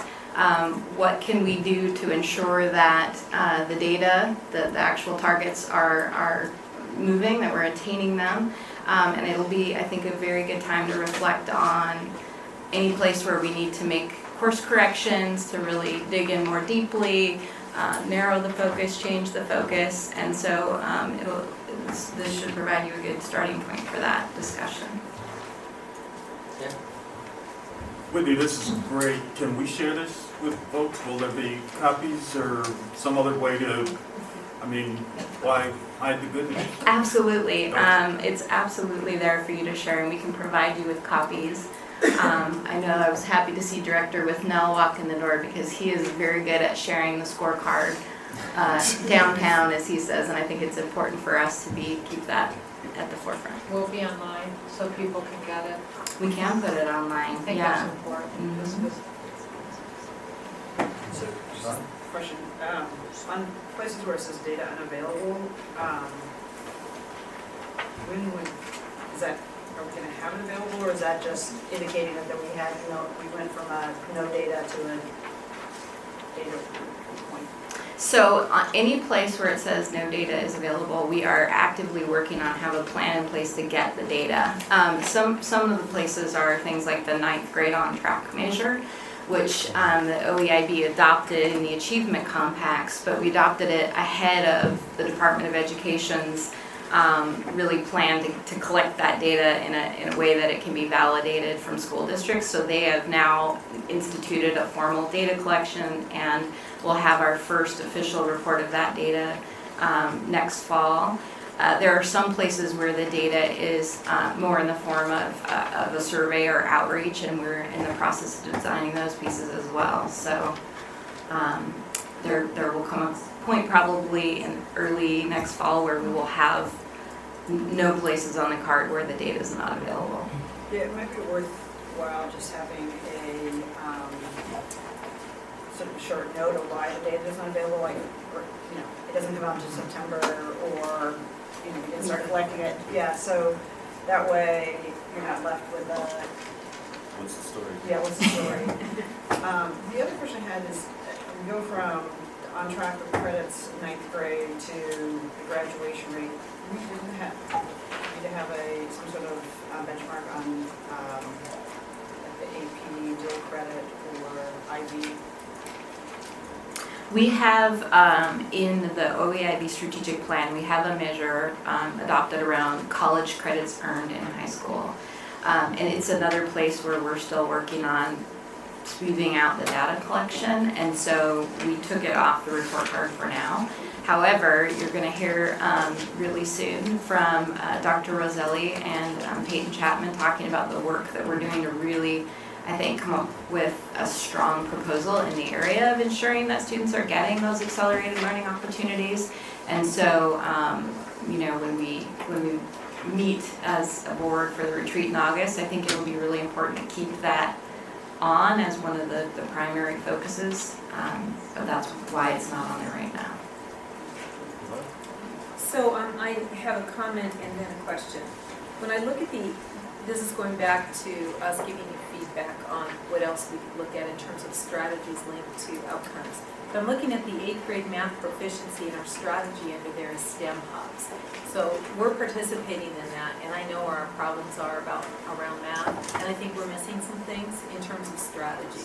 So I would just suggest that some work with ODE and districts or superintendents to identify what do we think is going on there, and I think we can name some obvious ones. Most of us haven't had curriculum. We talked about that with the powering up suggestions. There really hasn't been any curriculum to point us to that's common core, so I think that's a piece. The other part is the professional development, and then also the coaching. The same kinds of things we're looking at for literacy, and I know we want to do literacy focus first, but it just seems like there's a long distance between STEM and getting to math proficiencies. I don't think they're linked too closely yet, because what we're doing around STEM is still kind of exploratory, it feels like, and if we're really waiting for that strategy to bump up 8th grade math proficiency, I think we're going to probably wait a while. My question is, would you explain again what target attainable means? Does that mean how's that different from on track? So if you look at the key, which is on page 4, it's kind of it's a similar to a red, yellow, green, but we changed it actually to be green, yellow, and purple. So target attainable really is kind of a yellow. It means target attainable with continued effort, but that really there needs to be some more focused effort. We need to amp up the amount of attention that we're putting on that particular target in order to reach it. Great, thank you. Thank you. Okay. Can I make one more comment about Of course. process? And this is thinking about the best practices panel and maybe going into next year now that we have this really great scorecard. I'm wondering, I'm looking for Hilda. I'm wondering if one of the things we think about in terms of our community is how we align some of the reports we're getting around best practices with some of these outcomes. I know we're thinking about our recommendations right now, kind of coming back around to the Achievement Compact, but perhaps in the next year, we could work tightly to say, I'll just use that 8th grade math one for example. If we were to say that looks like a place that's needing attention, the best practices panel could ask to see what are we doing about that and help work on some recommendations around that, if that were helpful. But I think we need to check with the agencies who have responsibility to see what would be most helpful. Just a suggestion for process. Thank you. Peyton, Hilda, come up and welcome you to our meeting today, and just want to announce, if you don't already know, that the Lincoln Constitution team has won the national championship for what, 5th time? It is, we are, thank you, Governor, the only team in the country to have won it 5 times in the 27-year history, and you have a board member, Julie Brim-Edwards, whose son is now a Constitution team champion, a national champion. And For the whole team, not just for Julius. I should know, we have school board member Buell in the audience, so board member from Portland as well. And aside from Lincoln, it was great representation just from Oregon generally. So Portland had Grant, Franklin, Madison, Wilson having teams competing, and there were teams all over the state. So lots of really great kids that showed up in a really great way in Washington, D.C. Governor, Kay and I should get some credit because we were on a phone call with Exactly. at the airport, as I recall. Great. Well, we want to, first of all, thank you for this opportunity. For the record, my name is Hilda Rosselli.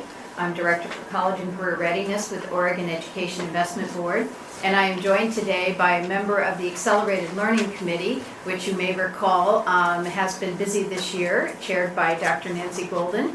And you already heard some great things about our presenter, Peyton. But I did want you to also know that she has been at what is now the largest high school in Portland as principal since 2006. She's seen dramatic changes happen in her school in terms of closing the achievement gap for African American students, and really seen a tremendous increase in the percentage of Latino students that graduate, and changing the culture of the school around bullying, around parent-to-parent courageous conversations, and fundraising that's supporting a lot of efforts at her school. So we've been delighted to have an opportunity to work with Peyton, and she's going to walk through a number of the opening slides. We know that you all received a copy of the full draft concept paper, but we've given you a task.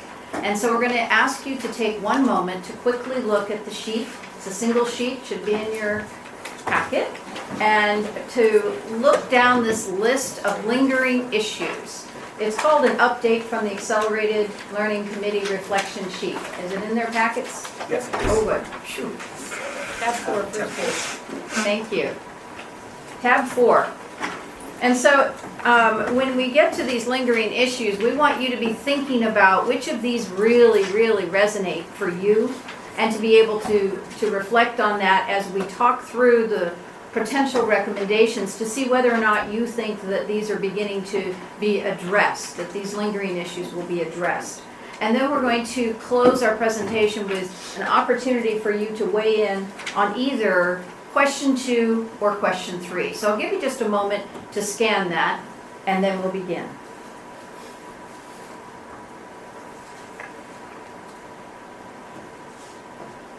Priscilla, do we have a number that goes to very, very, very important? You can put all kinds of Okay. stars next to it, whatever you like. Oh. Put 3++.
Give you a few more seconds.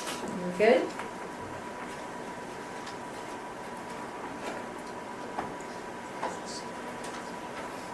All right. Just know when you're in the presence of a good classroom teacher as complimenting Hilda on her effective warm-up strategy to get you all engaged, and you did a great job. It's been a really exciting process serving on the Accelerated Learning Committee, and we've met 5 times since October of 2013. We've reviewed research, reports, and exemplary models. We've consulted with policy analysts from Education Commission of the States and leaders from other states, including Washington, Colorado, and Ohio. We've heard and studied work from practitioners and researchers in Oregon and reviewed earlier legislation and existing data from several state agencies. We've taken testimony and recommendations from individuals who shared potential barriers and recommended solutions. And we currently have just finished reviewing the first draft, and I emphasize it's a first draft, of our concept paper, which is intended to address lingering issues and barriers that need to be addressed if we're serious about our goal. So if I can help you refer to the ALC guiding parameters slide, which should be up here shortly. We just firmly believe that every high school student in Oregon who's ready for college level work should be able to earn at least 9 college credits while in high school without incurring debt. So that's a key belief. We're really focused on a student-centric policy that blurs the historical demarcation separating high school from college. And we want to meet the students' needs that also are reflected in the K-12 Oregon Achievement Compact metrics. Credits earned by students should be transferable to any in-state public college or university. And the high school instructor approval process should be standardized so that the same approval outcome for instructors' application results in the same decision regardless of the approving institution. And we heard from many people that this has not been the case in Oregon in the past. We really want to come up with a statewide agreement on acceptable instructor qualifications that should include demonstrated proficiency rather than degree qualifications only. And although we're primarily focused on 11th and 12th graders, there should be consideration given to younger students who are ready for the rigor of college level coursework. And there are some lingering issues that we still need to work on. So you have those in front of you. I'm going to assume that you can look through those.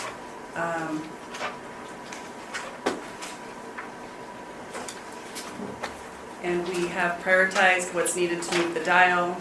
Again, you have these slides, but legislative action, rules or policy changes, focused actions by a state agency, or one-time strategic investment funds. And then we really want to dig deeper into the recommendations determining what may need addressing through policy action steps and investments. And we're really committed and want to emphasize and re-emphasize and thank Nicole for her earlier comment on the equity lens. But we need to provide every student with an educational system that leads students to be prepared for their individual futures. And community colleges and universities have a critical role in serving diverse populations, rural communities, English language learners, and students with disabilities. And students have previously been described or even labeled at risk, underperforming, underrepresented, or minority, represent Oregon's best opportunity to improve overall educational outcomes. So we agree that we really need to use, not just refer to the equity lens, but have authenticity in our core beliefs as well. So I'm going to walk you through some of the recommendations, and the group has clustered around several different categories. And although in putting this paper together, we realized that some of the specifics may not require legislative action, we also recognize that if legislation happens without attention and acknowledgement of the contextual pieces that need to be in place, you may have a failed false start, or a false start at least. So let's first of all talk about program participation. And as we dug deeper into this topic, it became so clear to us that there's several things that have to occur for students before we just say, now you have access to up to 9 college credits. First of all, a student really needs to understand where am I in terms of being college and career ready. And we know that there are different ways that teachers and students can engage in that conversation as well as involve families, but that's a first step. We also know that there are supports that students are going to need to access to first of all even understand why would I want college and what does it mean to be college ready, and what if I'm not college ready, what kind of supports will the school provide for me. We also believe that students in the high school level need to personally experience the rigor of college coursework. I was listening to something on NPR today, and they were saying, the student was saying, well, yeah, everybody's telling us we have to go to college. But until the student actually takes a course that is at the level of college rigor, they don't yet really personalize that unless it's so ingrained in their vision of themselves that they don't even think about the option of not going to college. So this is very much based on the idea that every student needs to have that experience, and we'll share with you later one of the recommendations of how that might occur. We also, as Nicole mentioned, I just channeled Nicole for a second. As Peyton mentioned, the goal of this committee was to make sure that we had up to 9 credit hours, 3 courses. That's kind of like financial aid eligibility. It's also aligned with the OEIB achievement compacts, because that's a good stepping stone. 1 course alone, I've done that, but I'm not on a journey. I'm not making progress yet. In terms of some of the things that we found in our investigation of what's already occurring, we just wanted to reiterate that these are good practices that must continue. The agreements between high schools and post-secondary institutions, not only are those critical in spelling out who's doing what in the partnership, but they need to be reviewed annually so that we can look at, well, what's working and what's not working. And sometimes I think, a report happens, or we lay out a plan, but we don't build that process in annually to really look at how is it working. We also really spent a lot of time, given the contributions of the members on the committee, we spent a lot of time really realizing that there's a difference between the accelerated options that students access through IB programs, International Baccalaureate programs, or advanced placement programs. Those are wonderful opportunities for students to access college credit, but it's done a very different way. First of all, the curriculum is established at a national level. There's training for the teachers that's provided. There's an exam that is developed at a national level. They're scored in a very specific way. I used to always think about, oh my goodness, if my writing has to be evaluated by somebody in Switzerland, how will I do? But the notion here is also the student does not earn the course credit until they've passed the exam and they've moved on to the institution of choice that then sits down and decides what they're going to accept. So it doesn't give the student that feeling right away, I have earned 3 credits, or I have earned 6 credits. So there's a difference there that we wanted to call out. All of that to say, and we've met with some folks to really look at what would be necessary to do this, we think that the existing AP and IB programs must maximize the course opportunities to make sure that as many students as possible are enrolled in those programs. We have 18 IB programs in the state, but there's empty seats in some of those classes. And so we think that there should be attention to that, and we should have one report that tells us where all of this lies annually, because I can tell you, having tried to provide the committee with data, it's everywhere, and it isn't all pulled together and analyzed in the same way. So let's move on and talk about a few more of these. Program development. Peyton and I were just talking earlier about how important it is for us to get a clean handle on where are these options not available in the state. That's a very challenging question to answer, and yet we need to map opportunities and non-opportunities to figure out where are students just not getting access because of where they live. And just today, Andrea Henderson was helping me understand a little bit more about, well, we have districts that don't pay taxes to support community colleges. And so there again, there's a gap where you might have some districts like Grant and Harney that are really not paying into a system, so they're not in a community college district. So that just, you can see the complication of this. We also feel that seed funding may be critical to at least get these partnerships in the places that don't have anything started, because you have to bring together people, you have to lay out what are the courses going to be, what makes the most sense for the community, and move forward. We may also need to do some seed funding that would look at development of statewide available online or hybrid courses. Because if a student can participate in a course where maybe the material is developed and presented in a flipped format by a community college or university program, they could then access that at their local community and not be hampered by the geographic distance that it may take for a faculty member to drive out or to have that coordination. We also just laid out some priorities for wherever new courses need to be developed, they must align with the Oregon Transfer Module. Otherwise, students are wasting their credits, they're wasting their time. We also feel a high priority has to be placed on courses that will transfer for career and technical education and that will lead to some post-secondary degrees or industry certifications that count, or towards licensure. We also wanted to call out the fact that the literature nationally is really pointing to the fact that we must develop some specific interventions for our high school juniors and seniors that are showing they're not quite there yet. We're going to have opportunities through either the use of the ACT or the Smarter Balanced Assessment Consortium to give feedback to 11th graders to say, wow, there's some areas that we can help you strengthen so that you will be college ready. And you may be able to do that through a transitional course that's available for you in your high school. In terms of enrollment, this is just a reminder that students have to be reminded to take courses that count. I could take underwater basket weaving, which for years as a young person I really didn't even think existed, but it is a real course. And it's interesting. I had friends that took that one. My parents didn't want me to.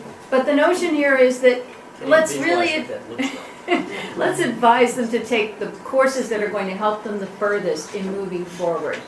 With that also, we want to make sure that if a student is showing that they're not really college ready, this is the opportunity to offer a college success course. Do we need to wait until a student has matriculated to community college or 4-year to say, oh, and now I'm going to teach you how to be successful? This is a course where if we were to be able to develop a statewide vision of a course that has elements laid out, we could include how to complete the FAFSA, how to apply to colleges, how to determine my interests and match those up, how to develop the rigor that may be necessary for time management, the fiscal literacy that we talk about that college students need. We also think that the individual career and, it's an individual profile and career plan that is required for every student to graduate from high school is underutilized in this state. It's part of our high school diploma. This is the chance to bring this back out and to really dust it off and make it the maximum tool that says to students, this follows you during all of your years, maybe 7th grade on, and gives you a chance to track in what you're doing and your progress that you're making. With this comes a real focus on what we're calling a college-going culture. And this is not one person's responsibility. I think in the past, we sort of thought this was the guidance counselor's role. And we know that with the workloads that they have, they cannot do all of this. But there are ways that we can support through a college success course or through ongoing embedded opportunities in school where students actually begin developing and tracking and documenting their college success skills. I did a research paper. That counts as one of those readiness skills. When we get to the financial provisions, we spend a lot of time really trying to look at the lingering issues of uneven support, of charges that go from anywhere from $0 for a student to maybe $40 to $60 per credit, and realizing that there was an inequity in terms of the support that the community colleges needed in order to be a partner in this field. We also wanted to make sure that students were not going to be carrying the costs for the textbooks, for the fees, for the program. So we've kept it as a cost neutral for the student. And we are also we look deeply at this with colleagues from the Education Commission of the states around, is it really fair to fund students at 2 levels? And what we've determined is that the literature and policy analysts are pointing to the fact that this is an equitable model, but there's some things we can do to make it work better. In other words, for example, if students are earning the full average daily membership in the K-12 funding model and the post-secondary FTE equivalency in the college level for the university or community college, that some of that needs to be portioned over to cover the costs that are necessary to support the partnership around these courses. I think sometimes people think the course is just there, it becomes available, I take it, the student takes it, and that's it.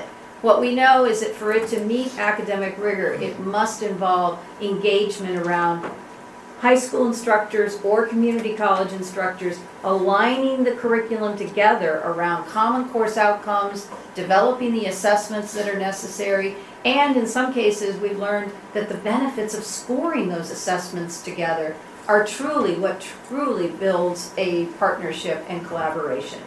With this, we believe that that portion of the K-12 funding needs to go to the post-secondary partner to support things like faculty time to go to the high schools or to meet with the teachers and to engage in professional development. We also know that there's advising that if it's not blended between the K-12 and the post-secondary, we're missing the real opportunities that come about from supporting the student on both sides. So what we're recommending, this is loosely based off of an Ohio state policy that just went into play. We are keeping in touch with them as they move forward with implementation, where we're looking at a negotiated per credit rate that would have a floor and a ceiling and would also have a default rate. So if a district and their partner is not able to reach a negotiated per credit rate that supports the services that the post-secondary institution is going to provide, then there would be a default rate that would fall into place. And we've looked at several models that could be very equitable based on a percentage of what students might be able to earn if they were full-time enrolled, and basing that off of the ADM amount.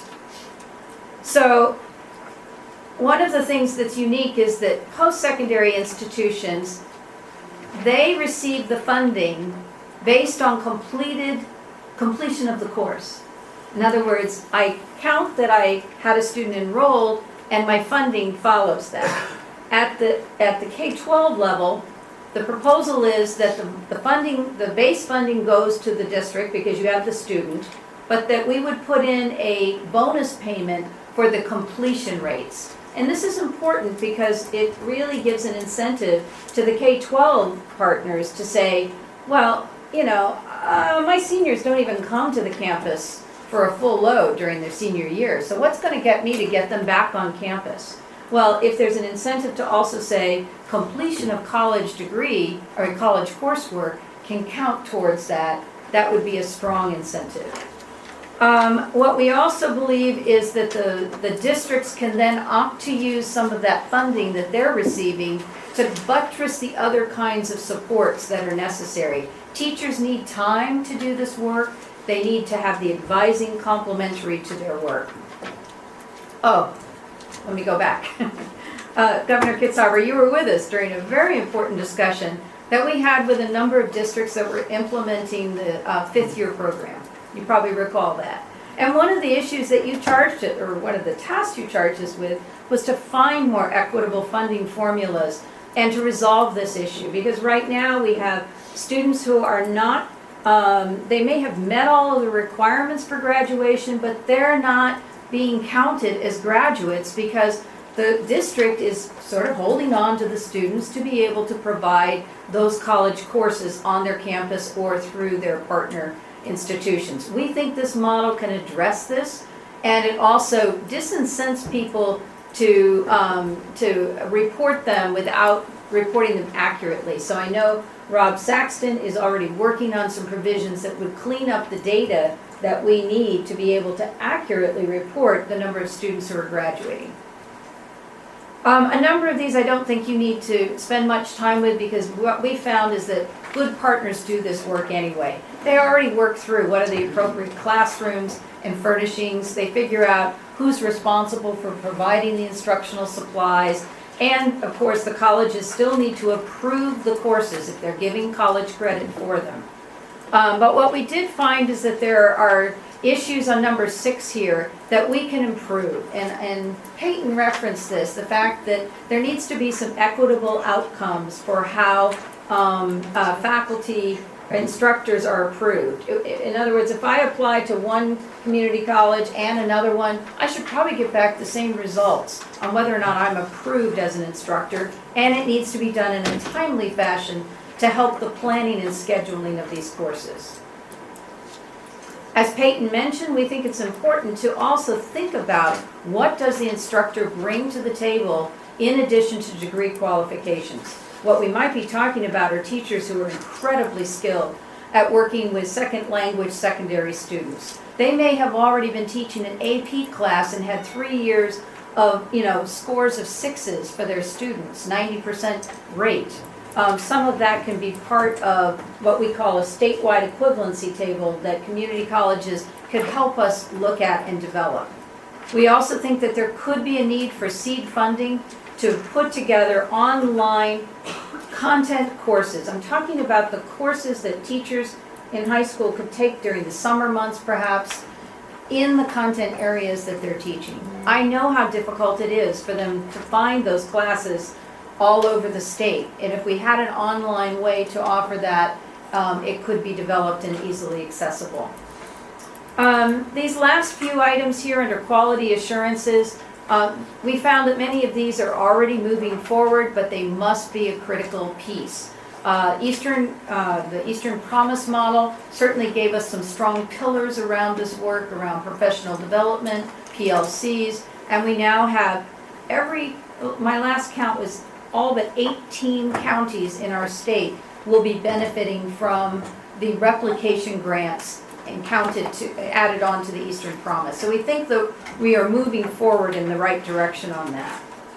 But we also think there needs to be the development of a plan. This may not be this may start with the Oregon Department of Education to provide leadership around how we have a K-12 and post-secondary plan for college-going culture. It's a term that people bandy around a lot, but then if you go and look at individual places, you may find that there's very different rates of what that might mean in a student's life. We also think technology is incredibly important here. There are blended advising tools that we should be maximizing here that would help move this forward. And lastly, families and students need to be able to understand. And I'm just going to step out of my role for 1 second and say, you know, I have a PhD, and I can't tell you how difficult it was for me to dig through all of the different terminology and nuances of the existing options that we have in this state.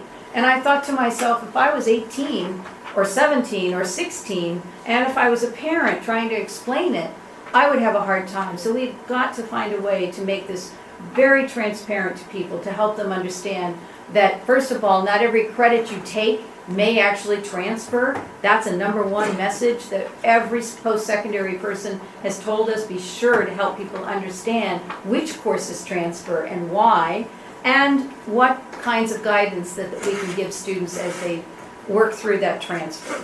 We also think we have incredible partners that are providing mentorships, after-school programs, the AVID programs, the Aspire programs, Gear Up and Trio. We want all of those partners to be supportive and know everything about these options so that they're also communicating. And lastly, we think you and the governor and legislators deserve an annual report that gives you the specifics that we can't find right now, that leave our report card empty, because we don't have one way of actually pulling all of this information together, disaggregating it by student demographics, and then looking at by course type. So that concludes our draft recommendations, and we have a pad and pen so we can take back feedback. Governor, I just want to appreciate the work that's been done here, and I remember we had a brief conversation when you asked me to join the OEIB, and this is what we were talking about. This is the kind of progress we want to make, and I look forward especially to that piece there with the transparency of adding to our, where is it, our report card, the kinds of pieces that make it available to the general public, and also the 15 and 16-year-olds. So I do want to laud the work. We still have work to do, but it sure is good to do.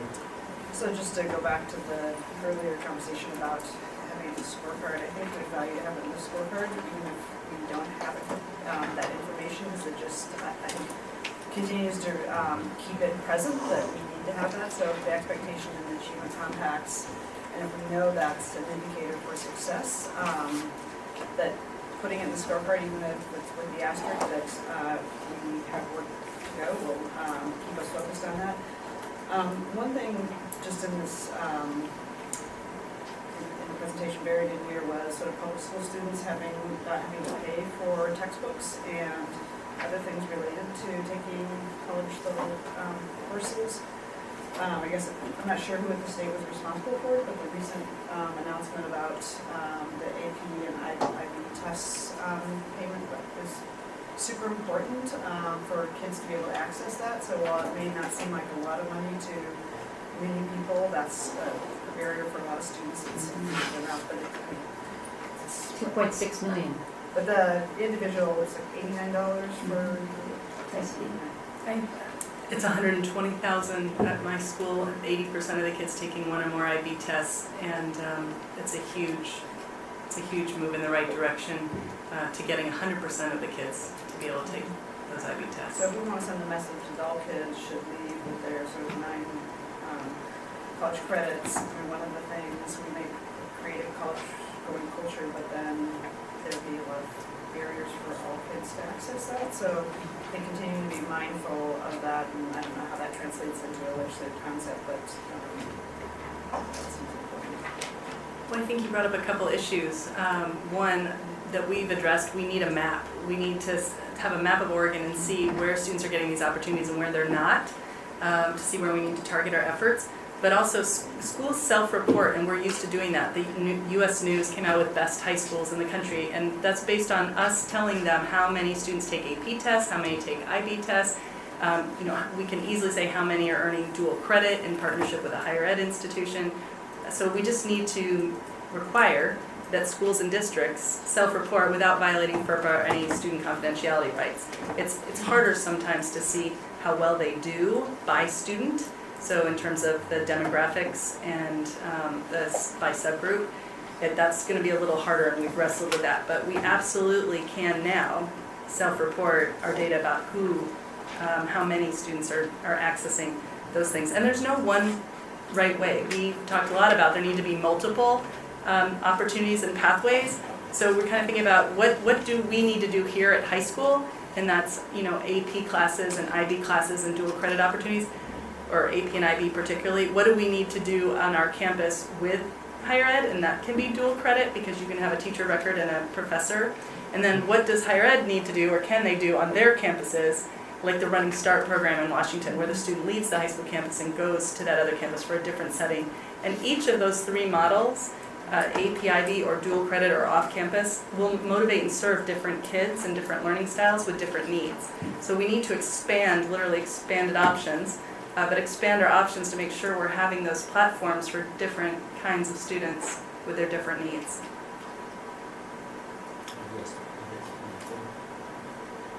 Obviously, exciting watching the Eastern Promise scale up, and when you think about the process that we went through as OEIB from way back in the beginning, saying it's our job to look at outcomes and invest, and then to monitor and see how that's going. To me, how that process is really kind of a poster child of a lot of our initiatives, along with the hubs and the racks.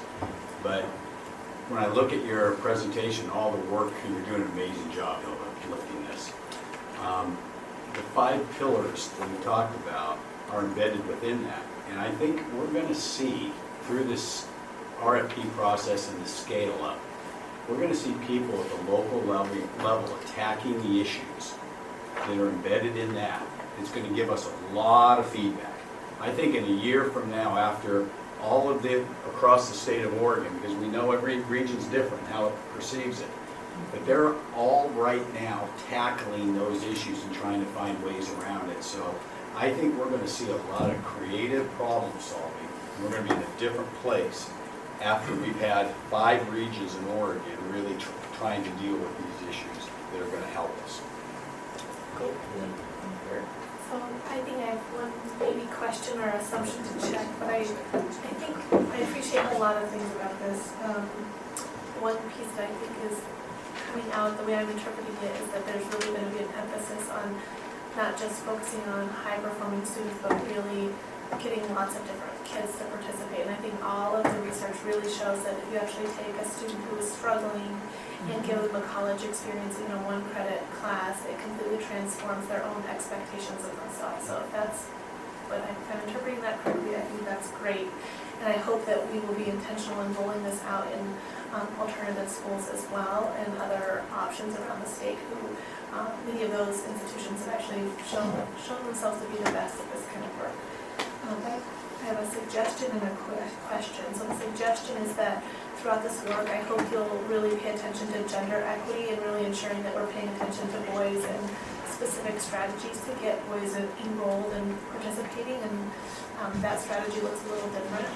And then the last thing I would just ask is really about what work you plan on doing to really help support and shift the culture of principals, counselors, and teachers in identifying students, because that's actually one of the biggest barriers, is really the unconscious bias that exists in the perspective about which students are a good match for this.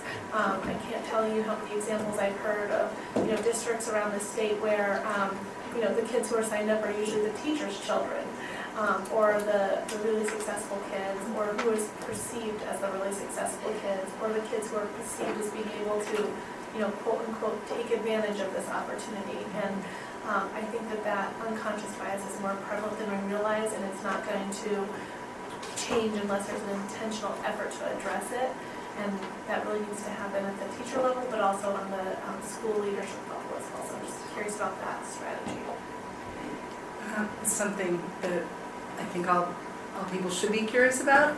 And it's interesting, if you've read the book Why Boys Fail, they really put a lot of emphasis on the problems with an overemphasis on early literacy, particularly for boys. And we're talking about 3rd grade reading strategies, but also the lack of male teachers and not enough nonfiction that captures their interests when they're little. So Common Core should help with a little of that maybe. But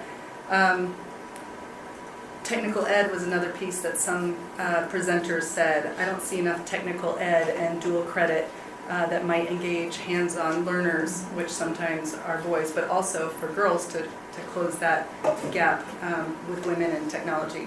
So it's come up a couple of times, but mostly through, we need to see more CTE and technical ed in this plan. And then I think we really need to be talking from kindergarten on about boys and achievement, and hopefully not creating any issues earlier on that then continue to affect high school. I did want to say that some of this work is really inspiring too, when you talk about the partnerships between high school teachers and professors at higher ed, and talking about overall teacher effectiveness and preparing our teachers, that aligning professional development K-12 and with higher ed around proficiency or Common Core or courageous conversations around race, that will be really powerful when we take our teachers and our professors and align and articulate that work, and also that collaboration. We're doing professional learning communities now horizontally, but really what could happen when you look at that vertically as well as horizontally, it'd be really powerful. So there's some opportunities with this work that also intersect with other pieces of work around teacher effectiveness. And I would simply add that the college-going culture, that to me is exactly what you were talking about, that you just wrap this around all students and that you create different ways that students can experience that, including mentors of other students who may have graduated from the high school, bringing them back. I mean, there's so many different ways that it isn't just one adult saying to a student, you should try college. We just need to wrap all of that around the students, and I think that will help also negate and change that belief system that you were talking about. Excuse me. There probably need to be some pilot programs or incentives. One of the studies that we read looked at the early college model, and they looked at 10 schools across the country, and 7 were co-located on community college campuses, 7 of the high schools, and 3 were co-located on university campuses. So in terms of helping students feel, reducing the barriers and connecting kids, when they on a college campus and they're earning credits, they were 50% more likely to earn up to 10 college credits before they graduate from high school. So as we think about our growing state and as we expand our higher ed, it would be really important to look at how can K-12 be co-located in some way with higher ed to reduce the barriers and streamline that process for kids, because some kids just aren't going to get on a bus and go even 2 miles to access college credit. They're going to say, where are my friends? Where do I feel comfortable? Does it feel like family? More than they're going to independently, just individually go off to get that. Some will, but not all, and particularly when you look at students who are struggling, we need to somehow connect them. So I think the governor called on me next before he left, so I'm going to speak and then I'm going to recognize David. Thank you for this work. I think you've really shown us what all the challenges are with this and come up with a really good set of recommendations. There is one that I need to address, which Hilda, I'm sure you won't be surprised, and that is the qualifications of approval of high school instructors. And I think there are some challenges with that. I think accreditation is a piece of it, but I think also the very strong faculty culture in higher education that gives them authority over curriculum and, to a great extent, authority over assessing the credentials of their colleagues, some of which is embedded in collective bargaining agreements in community colleges across the state. So I think this is a massive cultural change when you introduce the word standardization. And this isn't just a technical problem that needs a technical fix or a piece of legislation. It's an adaptive cultural problem or challenge. I mean, the faculty wouldn't call it a problem. They would say this is the way it should be. And I have a lot of reason to support that position actually in higher education. So I think we just need to go in with our eyes wide open and think very, very carefully about this. I do recognize the challenge from the K-12 perspective, What I would say is that I think we all embrace the goal of having, the outcome of having every high school student have access to 9 credits. And I think creatively, we can work together with COSA and others to figure out how we do this without kind of having full-on resistance to challenging faculty authority in these arenas. So last week at our Accelerated Learning Committee meeting, which we just reviewed these recommendations, we also had a testimony from Andrea Henderson and also from Gerald Hamilton. And my understanding is there is a collaborative work group that's been formed, and I'm excited that some of us will be able to join that conversation. And I have been having conversations with other folks around the nation, actually, around accreditation and the perception of what stops, what moves forward. And I just think that, opening that up a little bit to talk about, we're operating like a seamless system. Maybe accreditors now need to operate like a seamless system, and maybe they haven't yet really thought about that in ways of what might be able to support that and not lower standards, but support a culture that truly operates like a seamless system where it should. Thank you. So David. Yeah, I'd just like to reiterate what others have said. It's a great report. I think it's the OAIB's goals of having every student do 3 college courses or more is great, and I think this very comprehensive report lists a lot of ways we can get there. I think there's an added plus that it will help decrease the necessity for developmental ed courses when students get to college. I like the fact that the report addresses the cost to the student and the funding to the institutions. I think we have to see both. Sometimes one or the other of that side of the discussion is lost when we're talking about higher education, tuition, and funding. So I think that's important. That's addressed there. There's a lot in there with the quality assurance part about faculty collaboration between the high school and college institutions, and that's going to be real critical. I think that should be expanded upon more, in fact.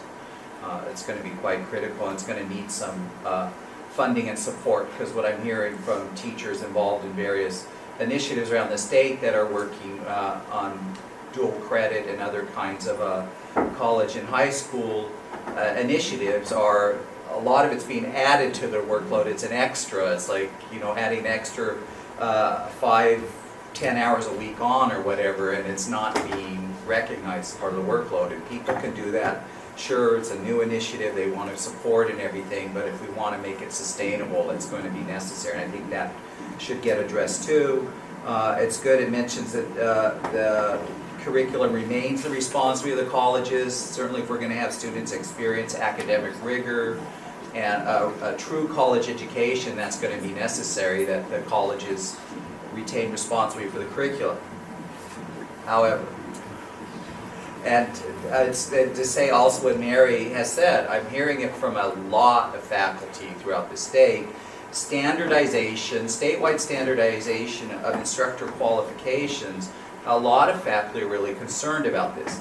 Now the report doesn't really go into the reasons for this. It's there in about 2 or 3 different parts of the report as a recommendation, but it makes no reference to what existing qualifications there are at the colleges, nor, I should say, the considerable flexibility out there. You did mention, you kind of explained it when you talked about proficiency, because that was not clear in her either, why proficiency should also be a determinant factor in addition to or even over qualifications. And then you said, well, there's exemplary teaching and experience, and I think there is a lot of that going on already in colleges. You'll find with a lot of career technical courses, in fact, there's a lot of industry and other experience taken into account, and a lot of college faculty in those departments and divisions do allow instructors in that meet other standards. And I think you even find that even in the sciences and liberal arts, for example. There's a lot of that going on. There's no mention in this report of that and the fact it does happen.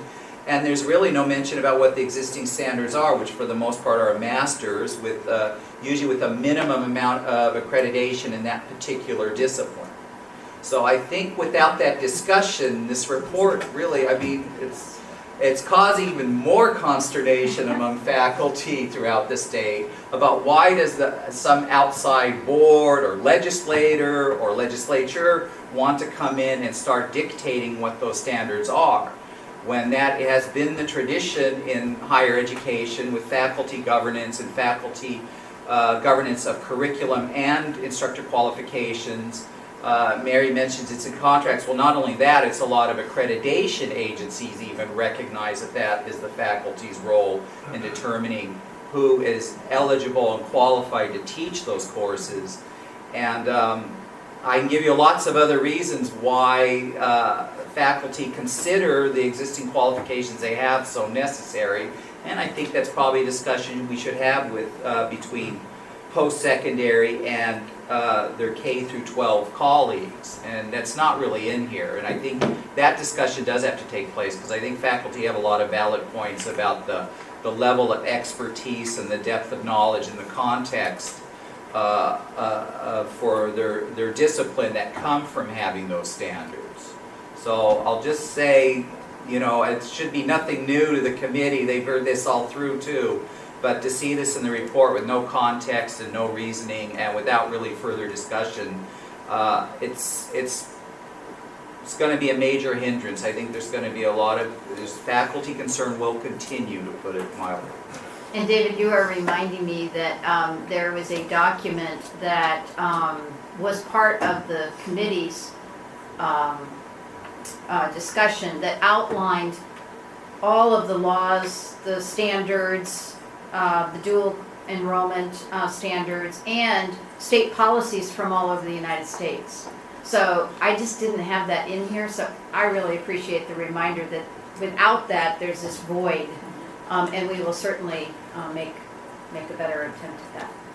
We definitely heard a lot about that, and the only thing that I want just everyone to think about is, you know, we already have IB programs, for example. Just take that as an example, where teachers are selected by the high school principal to become IB trained and teach IB courses, and then the students take tests and they routinely graduate with 30 to 42 college credits. And U of O has said, we love to get your IB students with their 30 to 42 college credits that were awarded really through a test, but taught by a teacher who does not have most times a master's or a PhD in their subject area. So, you know, the authority of curriculum is an interesting question, because even within IB... But that test is corrected by college level instructors, I must point out. The test, the coursework and the test in particular, is corrected by college level instructors. It's not corrected by, not set up and instructed by those instructors. So I'm going to go ahead and call on Hannah. Sorry. The counterpoint that I'm sure we'll all take under consideration. I'm going to call on Hannah and then maybe one more, and then we're going to take breaks. One of the exciting things about the work we were doing was going P through 20 and really bringing everyone together and all of us owning education across the state. So I think it's exciting, and we're talking about higher ed and how we're going to have this conversation and articulate between K-12 and community college with dual credit. But I will just echo, and I won't repeat everything David said, but there are great concerns, both from K-12 and higher ed, about dual credit and how we do it. So I think on the right track, some really great work, but we've got to make sure that we engage in those conversations before we roll it out and it not be successful. The question I have, you talked about, I think you said 18 counties, is that? So half of the counties have dual credit, 36, is that right? I just remember counting on the map, and there were 18 counties that are not part of an Eastern Promise program or replication. And one of the things I think for us to keep in mind and keep working towards is, if we're talking about all students, how do we make sure they have access? Because the rural districts, as I've talked with superintendents and educators, are really struggling to be able to offer this. So Orbit is an opportunity. We've got that out there. We've created it. we believe it's an important component, so. But thank you. So Nicole and then Kay, and then we'll wrap up. So, I don't know, I'll just make a comment, which is, it just seems like we spend so much time on this board imposing a lot of standards and expectations around teachers and our K-12 system, and yet there seems to be a big resistance to having that conversation on the higher ed front. And I know it's a really difficult conversation, but I just think it's a little bit unfair, and it makes us seem like we are having different types of conversations at different parts of the system. And so I just would reflect on that a little bit. And I would also say that in my experience working quite heavily with community colleges and districts, it is not uncommon to have teachers who actually have the exact same qualifications as community college teachers. And so I'm not sure if there's a deeper issue that we're not talking about that's about job security or protection or turf. But I just think at some point we need to maybe delve a little bit deeper in that, particularly when, while we know our teachers are not as diverse as our students, our community college teachers are even less diverse than our teachers. And so I just think we maybe need to think a little bit differently about how to have this conversation in a more constructive way that may not be as polarizing or set up different expectations about how we transform different parts of the system. I would only add this comment, if this really is going to be an opportunity for all students, that you might want to include some language in your report that defines some guidelines in terms of how the students are selected, and not leave it to be the arbitrary decisions of teachers. Mary? Yeah. I feel that K-12 has been bullied around and told you have to do things for years because the money's attached to it more so. And the faculty at our community colleges do have some professional discretion that we don't, and we need to have it, and that's what I believe that we talked about when we talked about the rules. So I hope we can quit putting so much pressure on K-12 and telling them what to do and actually listen to them, because I think we'll be stronger when we do it. Well, I would just say that, I think that, I do think the cultures are different, whether that's a good thing or a bad thing, cultures are different. And I don't think anybody's opposed to having a discussion, but I think having faculty engagement is clearly important in K-12, and I would say double that up for higher ed because of the difference in culture. If we don't get faculty engagement in these conversations, it's going to be very difficult to get any change. So I welcome the conversation both here and elsewhere. I'm going to say let's take a 10-minute break. So we're going to move on with subcommittee reports, and because of people's schedules, we're going to switch that up just a little bit, and we're going to start with personnel management oversight. Julia. Thank you, and I'm going to apologize in advance. I have to leave this report. So the Personnel Management Oversight Committee is composed of myself, Kay Turan, and Dick McNell. We meet quarterly and as a committee or meeting or conference call, and then I have a monthly call meeting with the chief of staff, Whitney Grubbs. And our three focus areas since we were formed mid-year was working with the chief education officer on the work plan and scorecard. And is the scorecard being handed out?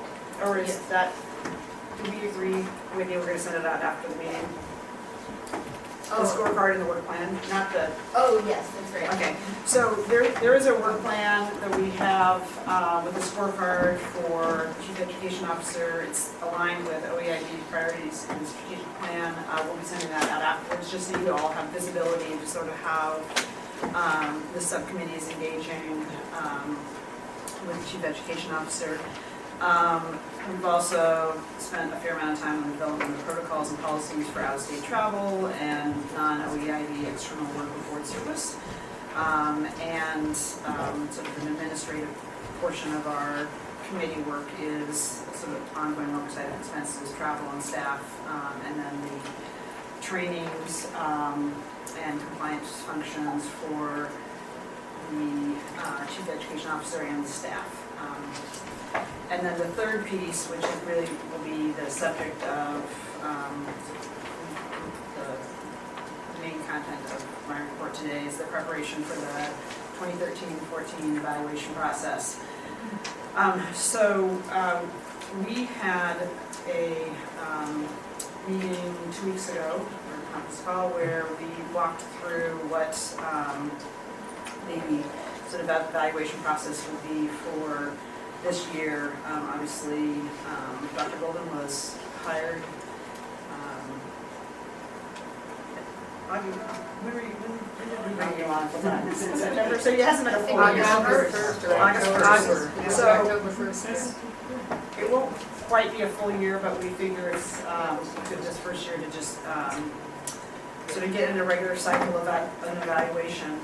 So what has been handed out is a proposed sort of process by which we would undertake the evaluation. So the first step is there's a proposed process and a feedback form, and what we want to do is share that today and then provide a couple weeks for members of the board to provide feedback to our subcommittee on the form, the process, so that we can integrate that into what would be the formal evaluation process. So you should take all of these, they don't say draft on them, but all of these are, it's a draft process, timeline, and template. And as you'll see, so May 31st, we would have completed the template, the process, and agree upon it, and then move into sort of the active evaluation process with really two phases, one being a self-evaluation, and then the second being board and key agency and leader staff input, and then the committee would basically review that, prepare findings, and then bring the findings to the board at our August 12th meeting. So that's just in summary what we're proposing. Kay or Dick, do you have anything you want to add or amplify? Good. So happy to take questions or comments now, or you also can send them to me or to Whitney, and we can consider them as a committee and integrate them with Any questions for Julia? Not a question, but should we move on this, or should we, as a larger group, because I know we're gonna do some revisions possibly, but I think it's important to keep with some of the timelines just because of the way they run, and I think it'd be important to show support for this as the process at this point. So I'm asking what, Madam Chair, what's appropriate here to let Julia and our colleagues know that we support this part here and that we are with the process that they've created. So, may I respond? So I appreciate the willingness to indicate support. I think maybe the better time when people have had a chance to review it, and let's we have an opportunity to see if there's any significant revisions, maybe hold off on that until we have a check-in in June. And I think certainly we also can communicate by email with the full board if there is a significant revision that's suggested and that the committee recommends the board. But it is our intent at the June meeting to formally accept the report and adopt the process. We'll just make sure. That's what We'll make sure that that's on the agenda, and I'm looking at what they. Yes, that's right. So it's that you have some time to provide feedback to Julia by email, and you'll make revisions and send them out. You'll get them before the June board meeting, and then at the June board meeting, you can formally adopt the process and template, and then we'll go ahead and roll it out. Thank you. So might I be able to provide feedback on those on that one? Is that something that I can do? That's the type of feedback we're looking for. just on the evaluation, when we started talking about evaluating, we started talking about evaluating the chief education officer and also the work that we're doing. So at our retreat that we're doing, are we going to talk about what we've done and what we can do? Is that part of your charge, or is that something? So it's interesting because this is an issue that Dick brings up almost every time we meet. And the decision on our last call was that was probably a more appropriate activity for the full board to participate in versus the personnel management oversight, because really our scope is the relationship between the board and the chief education officer. But you're not the first to ask, so I guess I would say that we think there's a need, but maybe a committee or a full. I would be comfortable if at our retreat we had a real engaged conversation about what we're doing and how if we're meeting benchmarks that we set for ourselves and whatever. I think it would be good for us to have that conversation. Thanks. Okay, thank you, Julia. We'll move on to Dick with the outcomes and investments. Yes, thank you for letting me get going here. I apologize for being late today. Morrison Family and Children's had their first public ask for funds today, and I was up there representing you guys, did you knew it or not.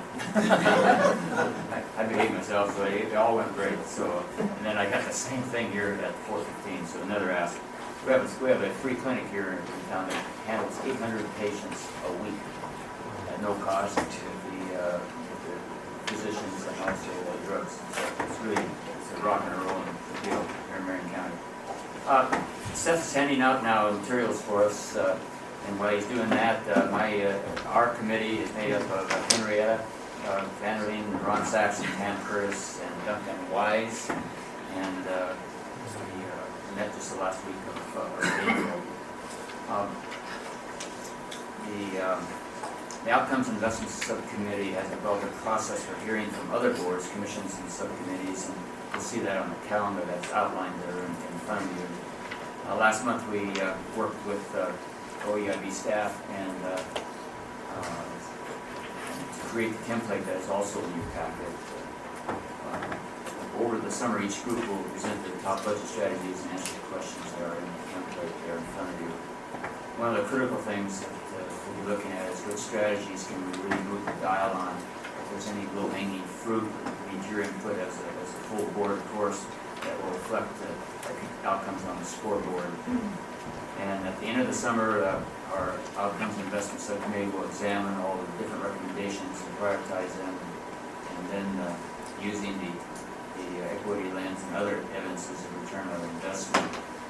And then we'll bring that to the full board, our initial set of recommendations on August 12th at the retreat that we just talked about, and that will get more input, more feedback from you, and then our subcommittee will then do some work to incorporate the feedback into the final recommendations.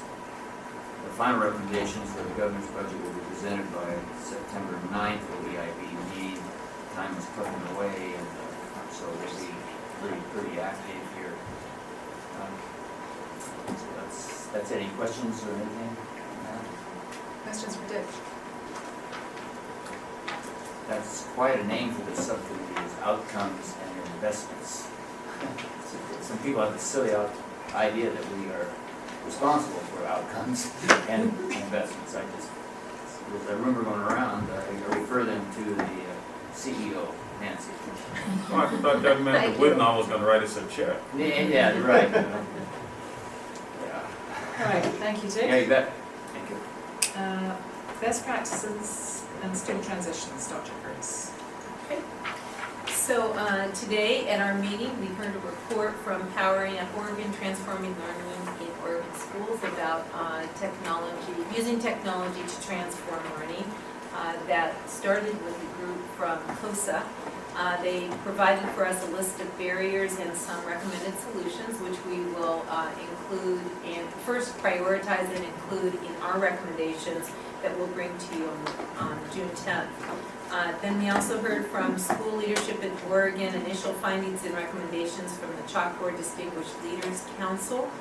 We've asked them to come back in September after they have more work to do and they want to join their work with some work other partners doing the same kind of work are doing across the state around leadership development. So we'll hear from them again in September. We are prioritizing all our recommendations as we said we would in our plan that we gave to OEIB. We said we would come forward with some recommendations around policies and tasks that we would ask OEIB to support in us recommending to different agencies and organizations. Along with that, we will prioritize some key funding investments that we will discuss with the Outcomes and Investment Committee in July. And then I guess we move forward with them after that. And that's it for today. Any questions? Thanks. Nicole. So we are in a process of recalibrating. We have had some staffing transitions, and I think that it's made us really look at our work, and we actually need to sort of adjust our work for this year. But we are very pleased that Peter will be joining us as our lead staff person, and very pleased with his experience on sort of all different areas of education, including K-12 and higher ed. And so I think we feel we have a handle on how to rethink our work for the remainder of the year. We're also looking very closely and in the process of finalizing a schedule to work collaboratively with the Outcomes and Investment Committee so that we can really fully realize the equity lens in that process. And then the last piece that I would share is that we're right now really exploring how we can think about where we're ready and where we might be able to make some meaningful requests for investments. Any questions?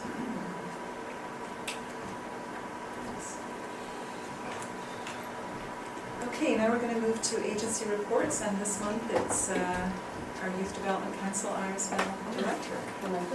Staff is going to pass out to you a quick update that I'm going to give to Jill. It's not okay, thanks. But it is. I'll be sure. No, but what it is, when last I was actually presenting, I think it was even prior to the legislative session, but since then, the Youth Development Council and the division actually went through the session, and we made a standing after the session. And with the leadership of our chair, Matt Morton, and our vice chair, Jay Dixon, and the council itself, we have begun our process for actually trying to make some investments in the community. And so the first part of that was information and training. You'll see that in the information that Seth is passing out, where you'll see that we held trainings around the state this last April into May. Two of which were around, several of which were, two of which were actually webinars, and then the rest were on our crime prevention, our youth innovation, and our youth and community grants themselves. Thank you so much, Mark, for hosting us in your part of the world. It's always great to be able to reach out and get partners to help us with our training sessions. And so we were able to go around the state and do the training piece. On the next page, you'll see actually our timelines for how we are actually going to be able to get the funds into communities in September. The process right now, we released our RFAs, requests for applications, last Thursday. And so they are out in the community. They went far and wide. They are out in the community right now. They will actually come back in. The deadline is June 16th, with about 6 weeks of folks in the community. Again, that timeline reflects the need for the collective impact component of what we're working on and what we're requiring to take place with the grants actually in communities by September. We're going to be making some investments there. We're going to be going to the Outcome and Investments Subcommittee and kind of presenting what that investment package actually looks like. You have here a quick overview of each of the investments in this particular document, but a little more extensive presentation will be for that particular subcommittee with the idea that we will be making awards and negotiating outcomes with those awardees that will align with the Oregon Education Investment Board as well as with the Department of Education. So that is the intent, and our folks in the field know that as they apply, they are being asked to take a look at indicators of need and equity, which is embedded in the application process itself. I say that because many times, as I've been talking about the equity wins, it's setting separate. Ours is embedded in. So as you go through the application process, there is the assurance that you are looking at equity as you move through that particular process. So we're really excited and anxious to see what the responses can do, like what we get back, and how then we negotiate the alignment with the board as well as with the department. Yeah, so that's where we are. Thank you. Any comments or questions? Just on timelines for reporting, Iris, what are you seeing in terms of this looping back to us? I know it takes a while to get the funds out and all the other pieces. We'll do a quick something sort of interim with the outcomes and investments, just so they. We're sorry, your conference is ending now. Please hang up.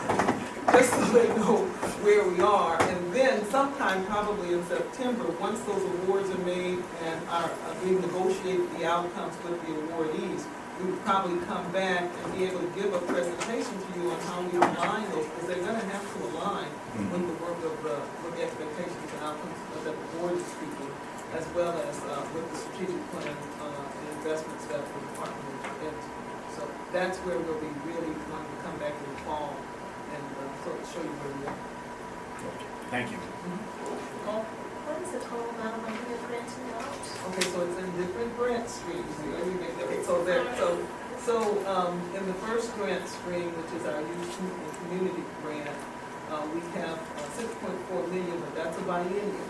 So what we'll have is about 3 million out. And then in our youth and innovations grant, there's 1.6 million. And then we have smaller amounts in our youth and gangs and our youth and crime. But in our youth and gangs, it's about $750,000. And then in our youth and crime, which is our federal funds, which have dwindled over time just incredibly. In fact, our juvenile accountability block grant, this is the last year the federal government is going to issue that particular grant. So federal monies are really drying up. And so with those particular grants, we have like 104,000, and then another one we have about 120,000. That's about it for the federal. So the federal monies are going away in terms of. Well, much of it is. Yes, still have formula grant money. I know this is kind of. We'll still have some formula grant money coming from the federal government. But all of the juvenile accountability block grant, Congress actually wiped out that category nationwide. So there will. And that's all the JPAC and JJAC that we used to have. That's right. That'll be all. That'll be gone. This is the last year.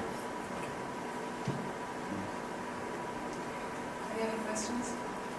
Thank you, Iris. Appreciate it. We're going to move to public testimony now. Let me just read the statement. This is the portion of our agenda where we take public comment. I want to remind those members of the public who have indicated a desire to make comments that our policy provides for a limitation of 3 minutes per person. The board will not hear personal complaints concerning personnel at a particular agency or institution, and nor will the board respond to any public comments, but will direct the Chief Education Officer or other agency leaders to respond at their discretion. Speakers are reminded that their public comments will be limited to 3 minutes, and Seth will keep time. We have 3 people today, and first is Steve Buell, Oregon State Our Schools.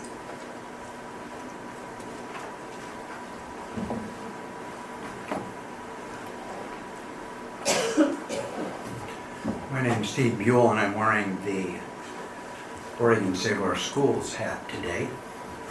That's the one that bothers everybody. I'd like to bring this kind of down to the real world, what's happening in schools. Have you ever, any of you ever looked at the sample questions for the SBAC testing? It kind of reminds me a little bit of when you go out to Fred Meyer and they have the cheese and little samples of cheese, and you stick in the toothpick and you eat the cheese, and if the cheese tastes good, you might buy it. If the cheese doesn't taste good, then you're not going to buy it. And so I thought, well, I'll take a look at the SBAC tests, questions that they had, the samples, and see if they're any good. And they were atrocious. It's unbelievable how bad they are. And I keep talking to person after person who's looked at them, and they talk about how atrocious they are. Now, these are the best sample questions that they have. Or you think they're putting out the worst ones? These are terrible. I looked at the 6th grade, and I taught 6th grade for 14 years, self-contained, and a lot of other 6th grade. And all 5 of the major sample questions had pretty large errors in them. Errors.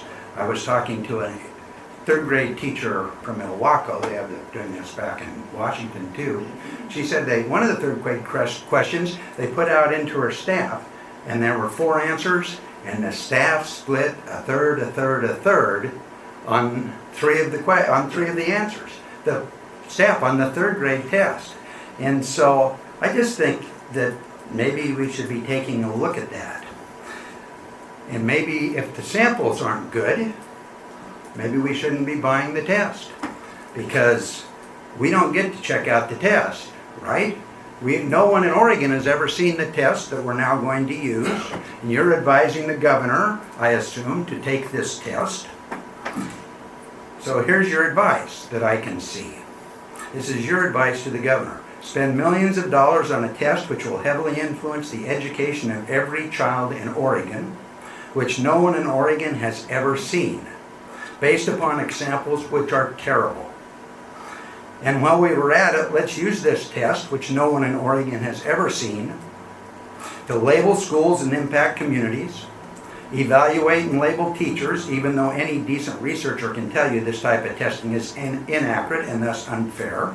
And lastly, we are using it to label children, creating in many of them a false sense of what education is and should be, as well as doing a good job of psychological damage. Now, you might think that your deputy superintendent would step in here and give you some educational words of wisdom. But he's quoted this week in the newspaper that he isn't aware of kids crying over the testing. I don't know if that's the case, but heck, he might spend any time out talking to teachers. All sorts of teachers know and have seen kids crying over the testing. I've seen teachers crying over the testing. It's really terrible. In fact, my great nieces, I've had 2 of them. One is an 8th grader and straight A student all the way through middle school, and she failed the test. It wasn't the SBAC, but and she's crying over it. So I've seen them crying, and also another niece who's now on medications for the anxiety from the testing. So Could you wrap up by 3 minutes? I think that I'd just like to compliment you on way to go. Great advice you're giving the governor. You have a nice day. Thank you. Thank you, Steve. Next is Eva Payne. State your name for the record and your affiliation. Pardon? Your name for the record and... Oh, yeah, P-A-Y-N-E, Eva Payne. Thank you. And I'm a little nervous. This is my first time doing anything like this. I'm Eva Payne, and thank you for the opportunity to talk about the lack of statewide oversight and uniformity in Oregon's new mandate to offer dual credit opportunities, especially the awarding of proficiency-based credit. I teach writing and literature at Chemeketa. I've served as program chair. I'm the incoming national chair of the National Council of Teachers of English 2-Year College Association. But I'm here today as a representative from OEAC, the Oregon Writing English Advisory Council group. And OEAC shared concerns in an email to the Accelerated Learning Committee in December of 2013. And then again in February 28th, I shared with the OEAC meeting the model that we're using at Chemeketa to award proficiency-based credit. And we talked about the problems with that particular model.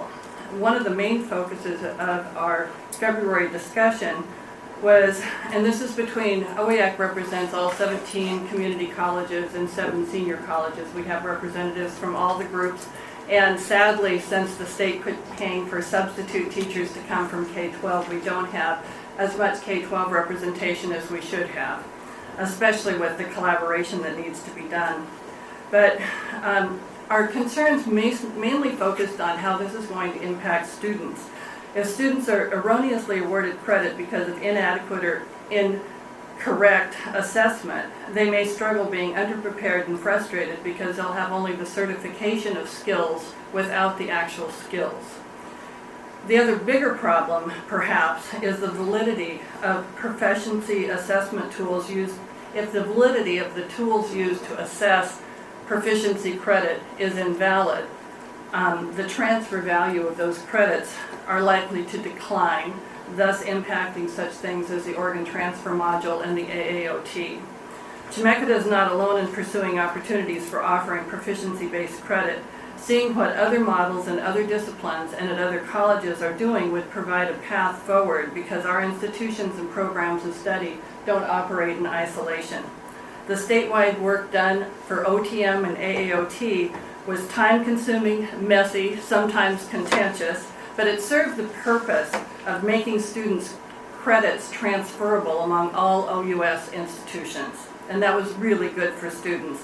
This worked particularly well for writing because at that same time, OEAC got together and developed 4-credit writing course outcomes based on the WPA writing program administers outcomes that are national outcomes that we all use on all campuses. I've only seen Chemeketa's model in partnership with the Willamette Educational Service District, and we call our pilot project the Yamhill model. The pilot's still in process, but it's a flawed process with many unanswered questions about rigor, assessment, authority, and certainly whether the high school students who may be awarded 115 or 121 credit during this pilot will actually be prepared for college-level writing. Please consider establishing an oversight committee that could ensure quality, uniformity, and good stewardship of the funding provided by Oregon Strategic Investments in students and educators to implement proficiency-based teaching and learning models. The need is urgent because, as you know, consortiums are established, money is distributed, and work is underway with no communication. Okay. In addition, specific guidelines should be established with the help of the disciplinary experts, teacher preparation, course content, and assessment. OEAC could provide that for writing. Thank you. Thank you, Eva, and thanks for providing this in writing. Appreciate it. Finally, we have Kevin Fury.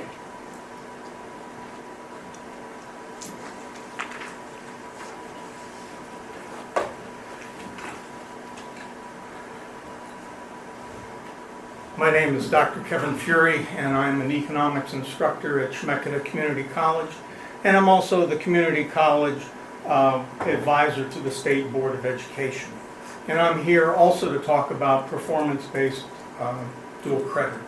In our discussions at the State Board having to do with the revisal of the OARs, as well as our discussion around dual credit, Rob Saxton has been adamant about the fact that if these high school courses don't have college rigor to them, if they're not college level courses, then we shouldn't be offering college credit for them.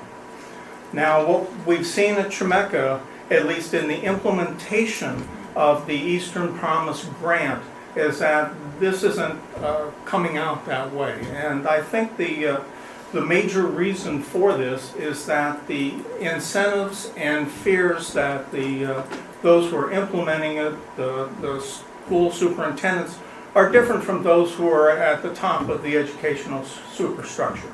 In particular, those who are implementing this have, as part of their achievement compacts, they have the number of college credits that their students have achieved before they graduate. Also, there's a fear out there that there'll be legislation coming very soon that will require all high school graduates to have 9 credits of college work.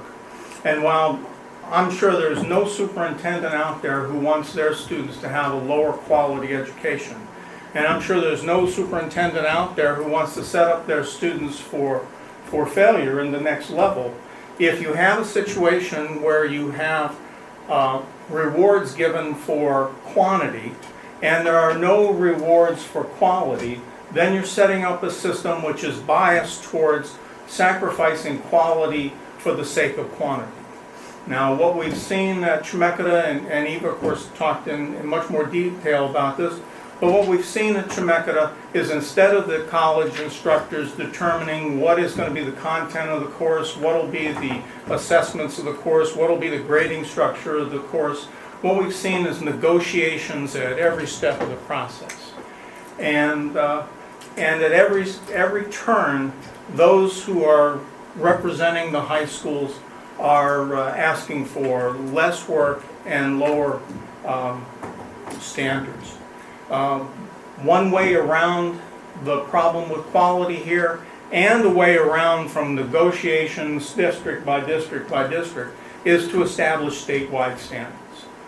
OEAC is already set up as an organization which would pull together 4-year schools and 2-year schools and could collaborate with high schools. I imagine that that the math professions could do the same. There's a statewide community college math group, and I imagine there's probably one at the 4-year schools. Having statewide standards set up by English and math will serve as a good example for the other disciplines as attempts are made to expand them. Thank you very much for your time. Thank you, Dr. Fury. Appreciate it. That concludes our public comment. Is there anything else we need in the order? If not, we're adjourned.